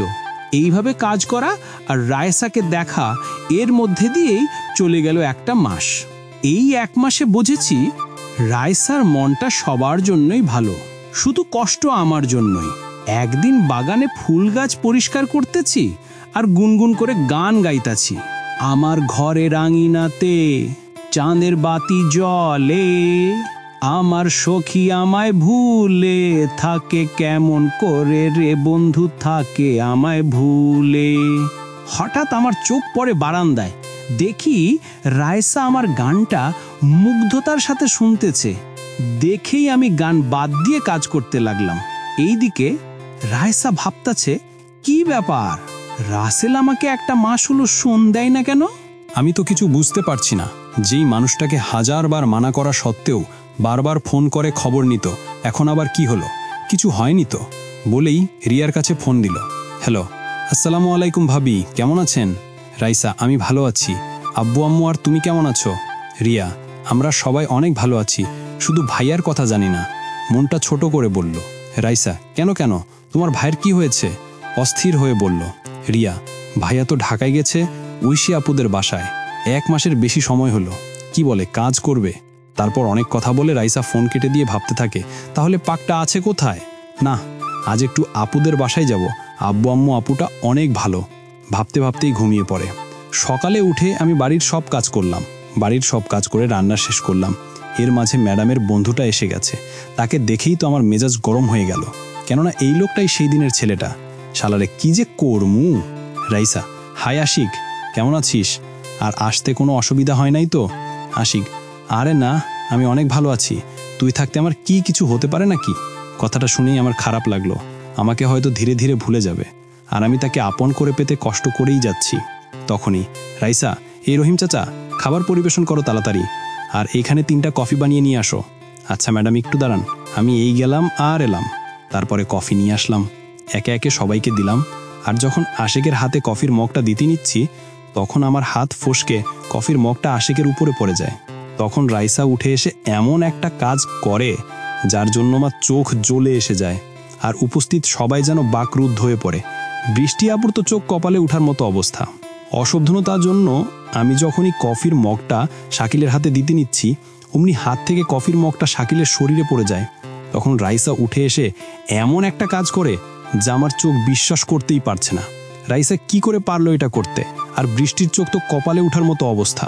তাহলে চলেন একটু শুনে আসি কি ঘটনা ঘটেছে যার জন্য সবাই এত অবাক হয়েছে। রাইসা উঠে এসে ঠাস ঠাস ঠাস করে 2টা থাপ্পড় লাগিয়ে দিয়ে বলতে থাকে, রাইসা দেখে কাজ করতে পারেন না, দেখলেন তো ওর কাপড়টা নষ্ট করে ফেললেন, এখন যান এখান থেকে। আমি চোখের নোনা জলটা মুছে সেখান থেকে চলে আসলাম।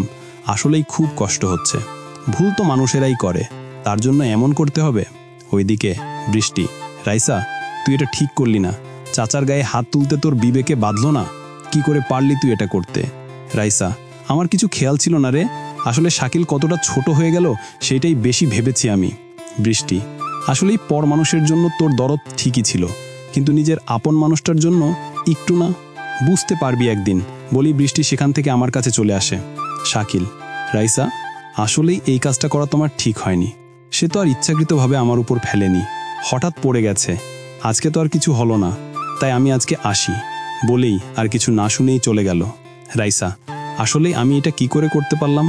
এইভাবে একটা বৃদ্ধ মানুষের গায়ে আঘাত করলাম না, তার কাছে আমার ক্ষমা চাইতেই হবে। তাই আমার রুমের দিকে আসতে থাকে।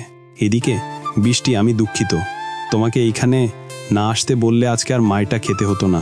আমাকে ক্ষমা করে দিও আর চলে যাও এখান থেকে। এখানে থাকলে শুধু তোমার কষ্টই হবে।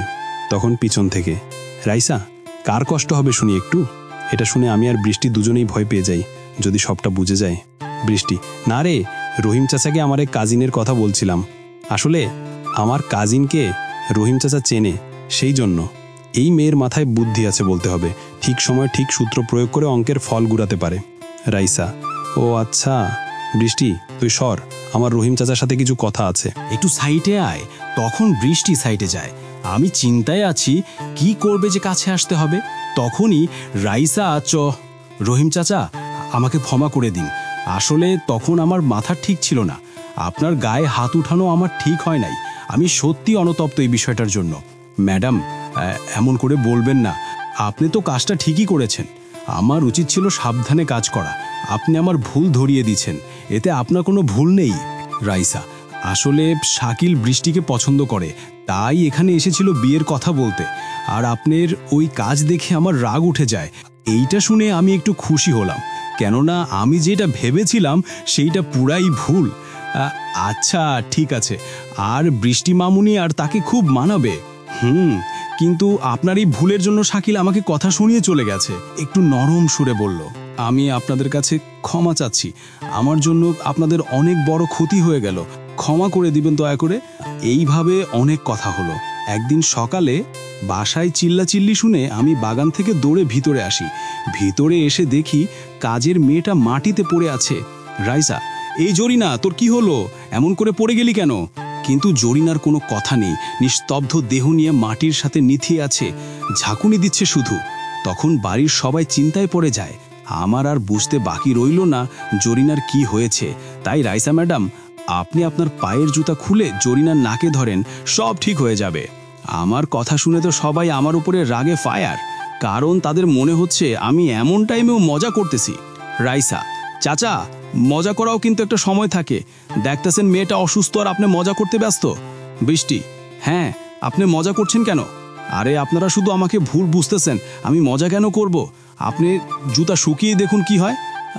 আচ্ছা রাইসা, চাচা যখন বলতেছে একটু জুতা শুকিয়ে দেখতো কি হয়।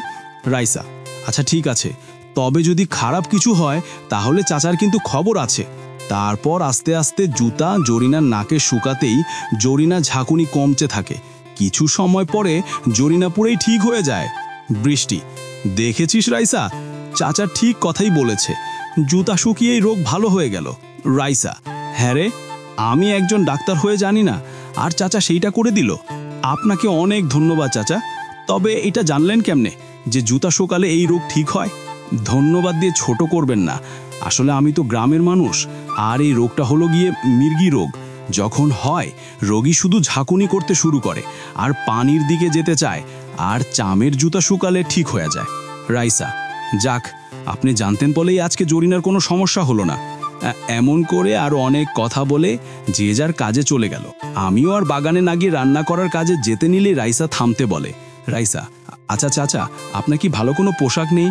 সেই প্রথম থেকেই দেখছি আপনি এইসব পুরানো পোশাক পরেন। আসলে ম্যাডাম, আমি তো আর ধনী না যে আমার ভালো ভালো পোশাক থাকবে। আমার কাছে তো এইগুলাই নতুন পোশাক মনে হয়। এইটা ঠিক বলেছেন, কিন্তু আপনার কথা বলার ধরনটা পুরাই আমার পাগলটার মতো। ম্যাডাম, আপনার পাগলটার মতো বলতে কিন্তু কিছুই বুঝলাম না। না, এমনি আপনি বুঝবেন না।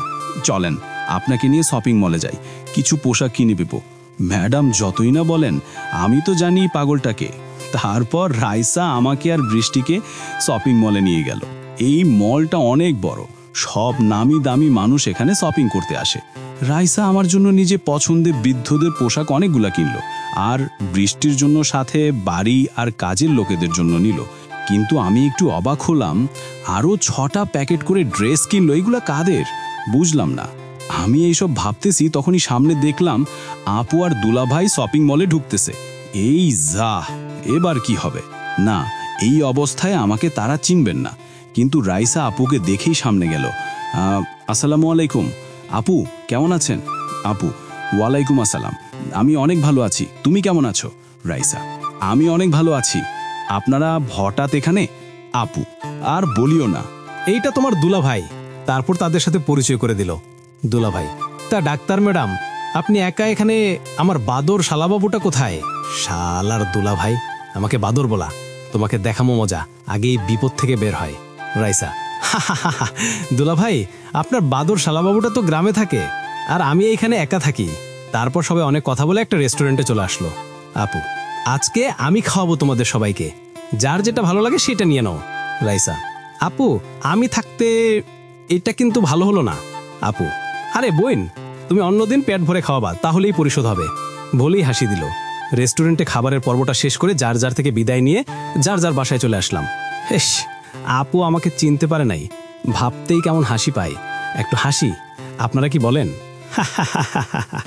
একদিন রুমে শুয়ে আছি, আর তখনই বৃষ্টি আমার রুমে আসে। বৃষ্টি, তুমি এখান থেকে চলে যাও, তুমি যে উদ্দেশ্য নিয়ে এসেছো সেইটা হয়তো পূরণ হবে না। কিন্তু এই কথাগুলো আড়ালে দাঁড়িয়ে রাইসা শুনতেছিল। আমি যাব মানে?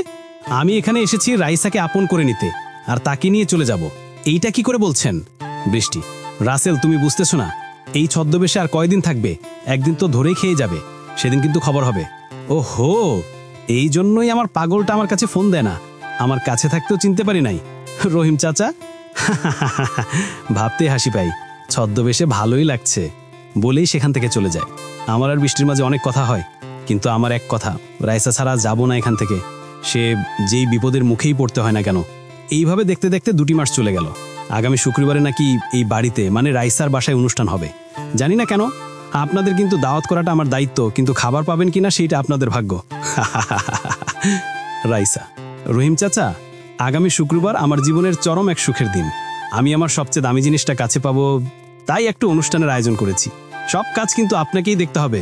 আচ্ছা ম্যাডাম, ঠিক আছে, আমি সব কিছু ঠিক মতো করবো ইনশাল্লাহ। রাইসা, একটু কষ্ট দেই, কি বলেন আপনারা?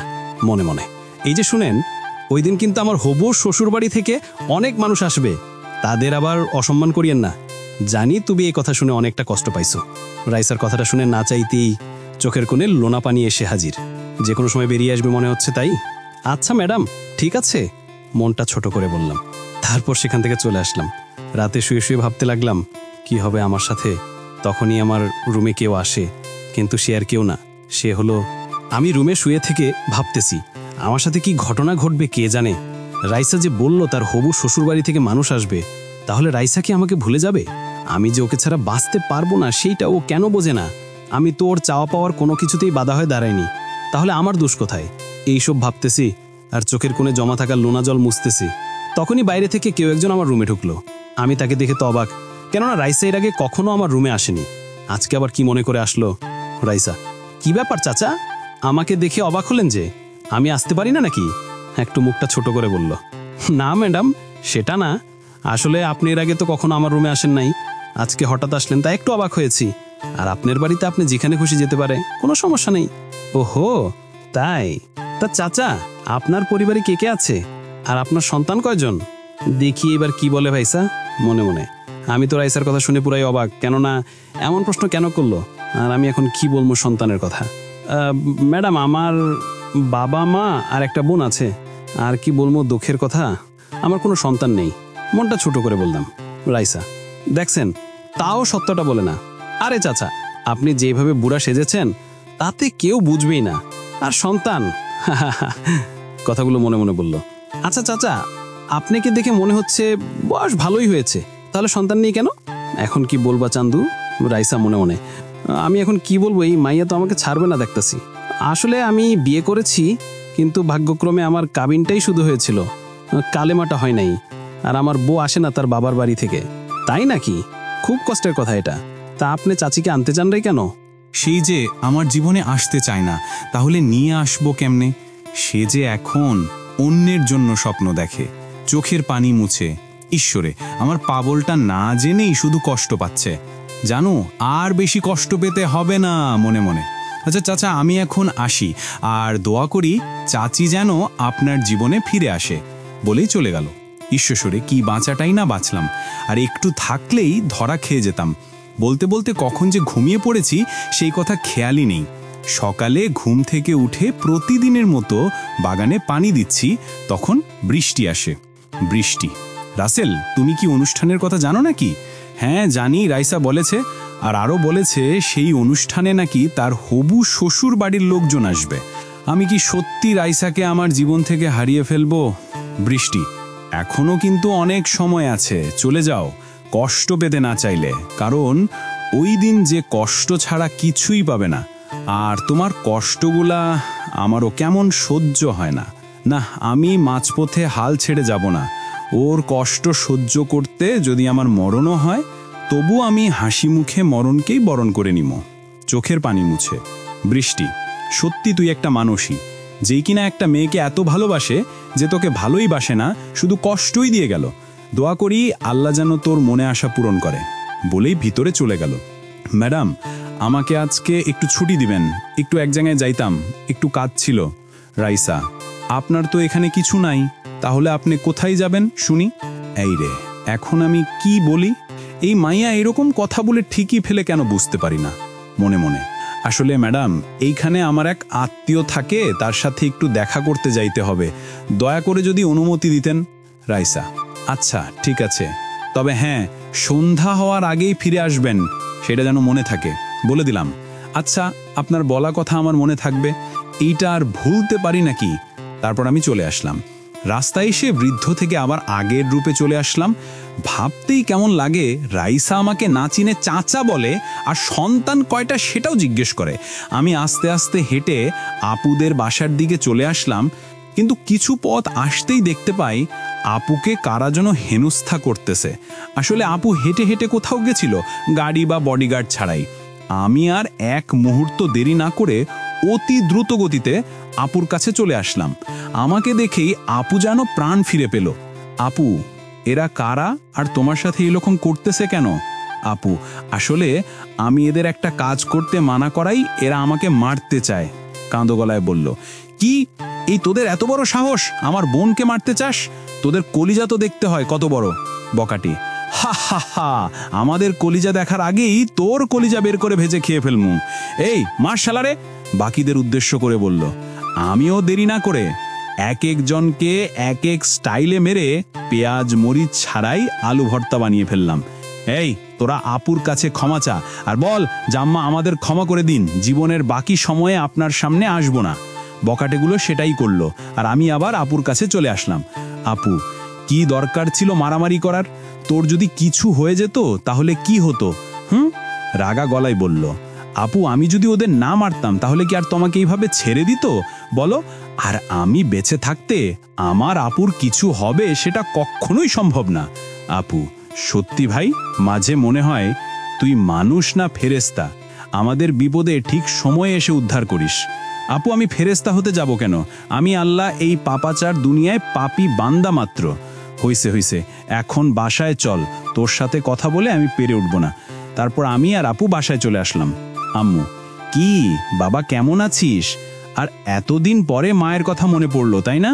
আরে আম্মু, তোমাদের কথা আমার সব সময় মনে পড়ে, কিন্তু কি করব বলো, আসার যে সময় নাই।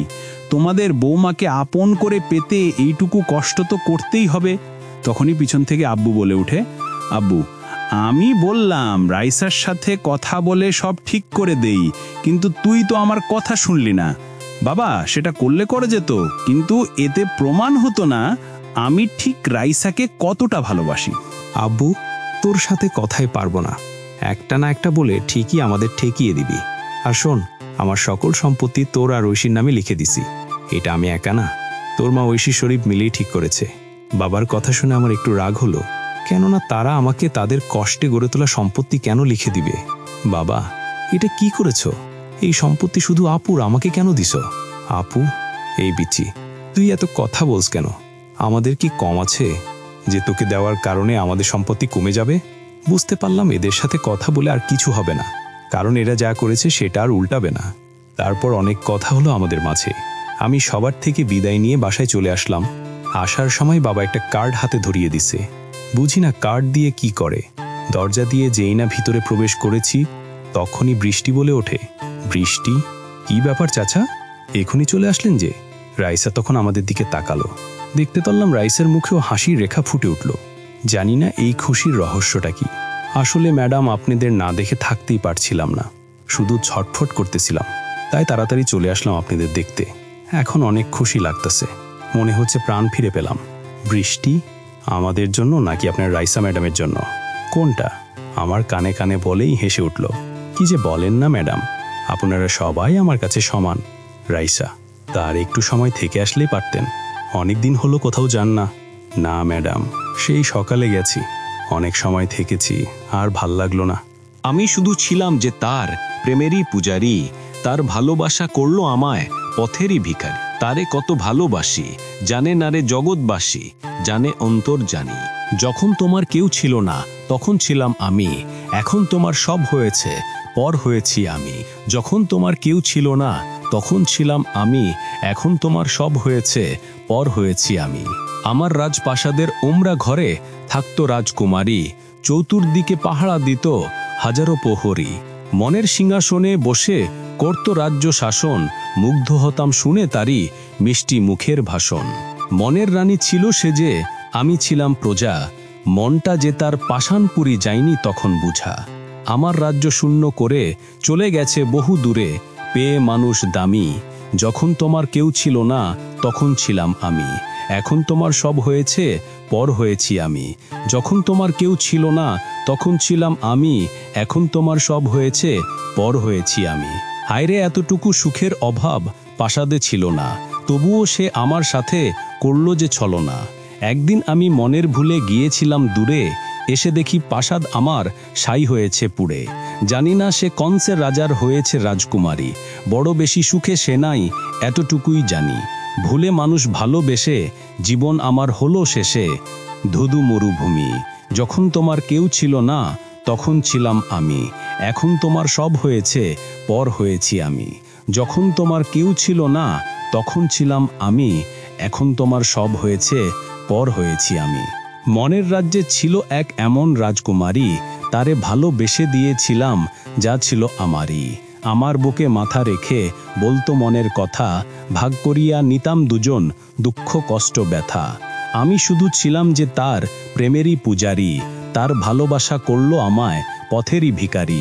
তারে কত ভালোবাসি, জানে না রে জগৎবাসী, জানে অন্তর জানি। গানটা শেষ করেই বাম হাত দিয়ে চোখটা মুছে ফেললাম, কিন্তু চারিদিক নিস্তব্ধ, কোনো শব্দ নেই।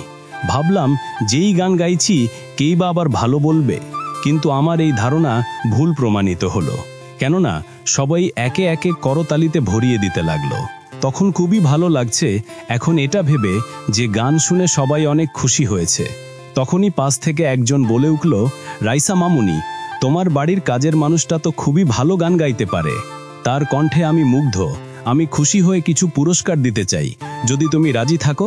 রাইসা, আঙ্কেল, এটা তো খুবই ভালো কথা যে আপনি চাচার কণ্ঠে মুগ্ধ হয়ে পুরস্কার দিচ্ছেন। তারপর 1000 টাকা আমার হাতে দিল। কিন্তু এ কি, এর দেওয়াতে সবাই একে পুরস্কার দিতে লাগলো। আমি তো অনেক খুশি, কেননা এত কষ্টের মাঝেও সবাই আনন্দিত হয়েছে আমার গান শুনে। রাইসা, আপনারা তো এখন অনেক খুশি, কিন্তু আপনারা সবাই বলেছিলেন আমি বিবাহিত কিনা, কিন্তু আমি জবাবে কিছুই বলতাম না। আজকে আপনাদের বলবো আমি বিবাহিত। হ্যাঁ, ঠিকই শুনেছেন, আজ থেকে 7 বছর আগে ঠিক এই দিনেই আমার বিয়ে হয়। কিন্তু আমার কপাল ভালো কি মন্দ ঠিক বলতে পাবো না। তবে বিয়ের শুধু কাবিনটাই হয়েছিল, কালেমা হয়নি। আপনারা জানতে চাইবেন না কে সেই ব্যক্তি যে কিনা তার সুখকে গলা টিপে মেরে ফেলে আমার সুখকে বাঁচিয়ে রাখার জন্য লড়াই করেছে?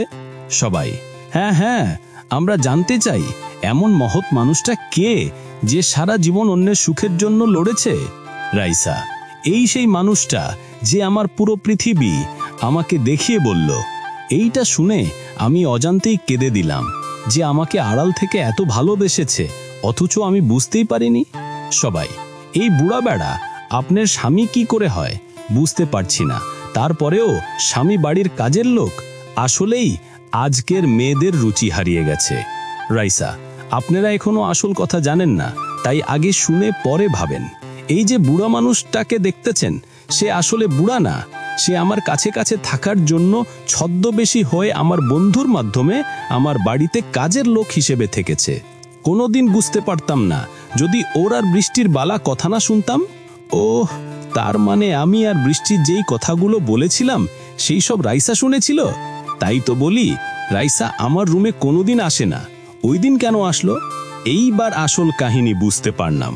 তারপর রাইসা আমার মুখে থাকা দাড়ি মোচ সব খুলে দেয়, আর এই সব দেখে তো সবাই তো অনেক অবাক হয়ে যায়।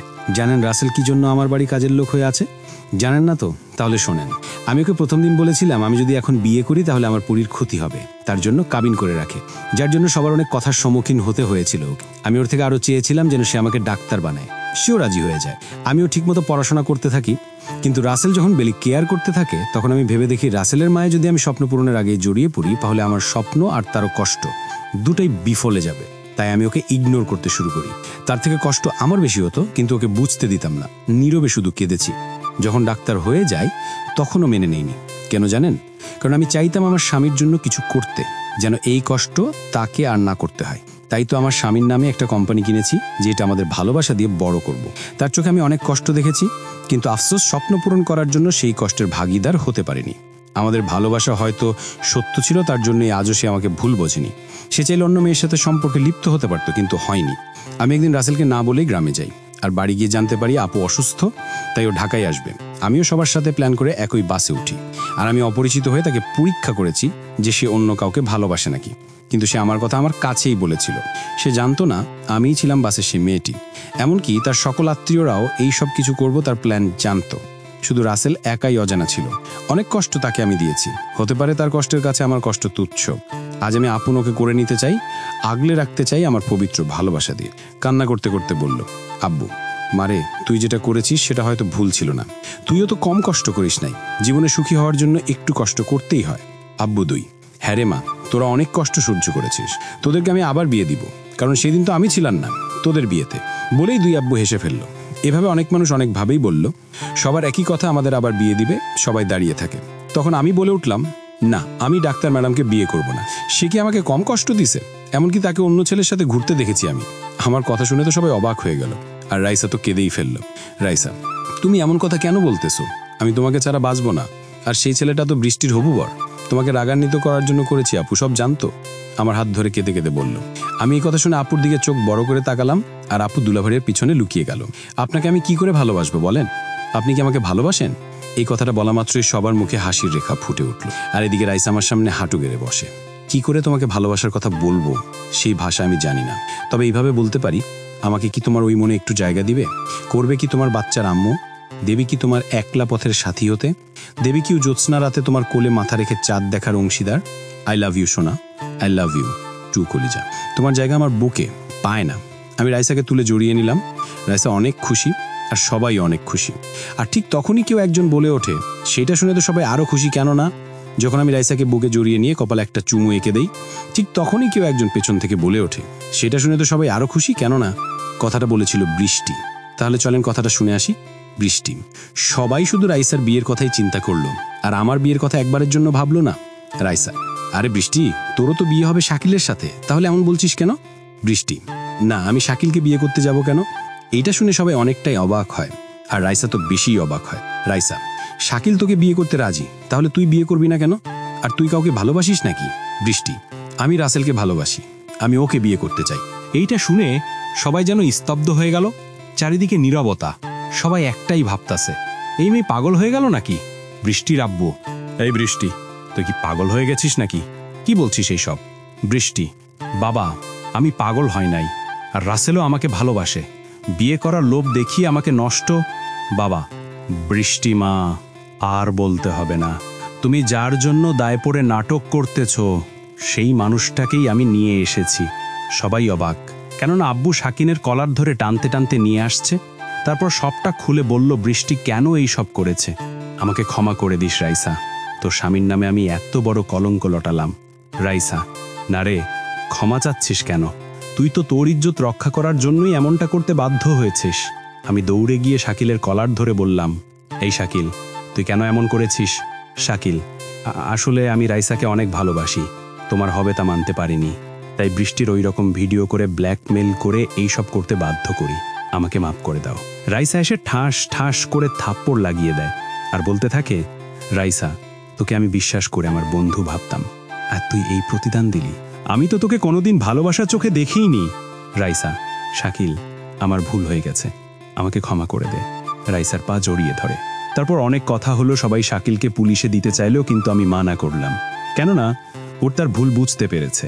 আব্বু, আমি 2 দিন পরেই তোদের বিয়ে দিতে চাই, আমি দেরি করতে চাই না। এমনিতেই এক বিপদ হতে হতে বেঁচে গেছি। আব্বু: 2? হ্যাঁ, ঠিকই বলেছ, বেশি দেরি করা ঠিক হবে না, তাই 2 দিন পরেই বিয়ের আয়োজন করলেই ঠিক হবে। তারপর সবাই আনন্দ নিয়ে খাবার খেয়ে চলে যায়, আর আমাদের বাড়িতে যারা আছে তারাই শুদ্ধ থাকে। আমি রুমে এসে শুয়ে শুয়ে ভাবতেছি, আজকে আমার সাথে এইসব কি হলো? আমি তো ভাবতেই পাচ্ছি না এসব কি ছিল। আম্মু: বাবা রাসেল, কি করিস? আই খাবার খেয়ে নে, তুই তো তখন তেমন কিছুই খালি না। না মা, এখন আর আমি কিছুই খাবো না, ভালো লাগছে না, সারাদিন কেমন ভাবে যে কেটে গেল বুঝতেই পারলাম না। তারপর মা আমার মাথায় হাত বোলাতে থাকে, আমি পরম সুখে আস্তে আস্তে ঘুমিয়ে পড়ি। রাইসা: আম্মু, আপনার ছেলে তো ঘুমিয়ে পড়েছে, এখনো মাথায় হাত বুলাচ্ছেন? আম্মু: মারে, ছেলেটার উপর দিয়ে সারাদিন অনেক ধকল গেছে, ওর ভালো লাগছে না, তাই ওর মাথায় হাত বোলাচ্ছি, কারণ ওর ছোট থেকেই অভ্যাস, ভালো লাগলেই মাথায় হাত বোলালে ঠিক হয়ে যাবে। তারপর আমাকে ঘুমিয়ে রেখে মা ও রাইসা চলে যায় অন্য রুমে। সকালে ঘুম ভাঙে রাইসার মিষ্টি ঠোঁটের ছোঁয়াতে। এই, ওঠো, আমাদের বিয়ের শপিং করতে মার্কেটে যেতে হবে। আব্বু: ট্যুর হুকুম, বেলা অনেক হয়েছে। যাবো তো মহারানী, কিন্তু আমার পাওনাটা কে দেবে? বলেই জড়িয়ে ধরতে নিলাম, কিন্তু রাইসা আমার হাতে ধরা না দিয়ে, রাইসা, একটু আগেই আদর দিছি, সেটা নিয়েই শান্ত থাকো, বিয়ের পরে যত খুশি আদর দিও, এখন লক্ষ্মী ছেলের মতো ফ্রেশ হয়ে নিচে আসো, বলেই চলে গেল। আমিও ফ্রেশ হয়ে নিচে এসে নাস্তা করে সবাইকে নিয়ে শপিং মলে গেলাম। সবাই অনেকটা সময় নিয়ে যার যার পছন্দ মতো জিনিস কিনলো। পরে সবাইকে নিয়ে রেস্টুরেন্টে খাবার খেয়ে বাসায় চলে আসলাম।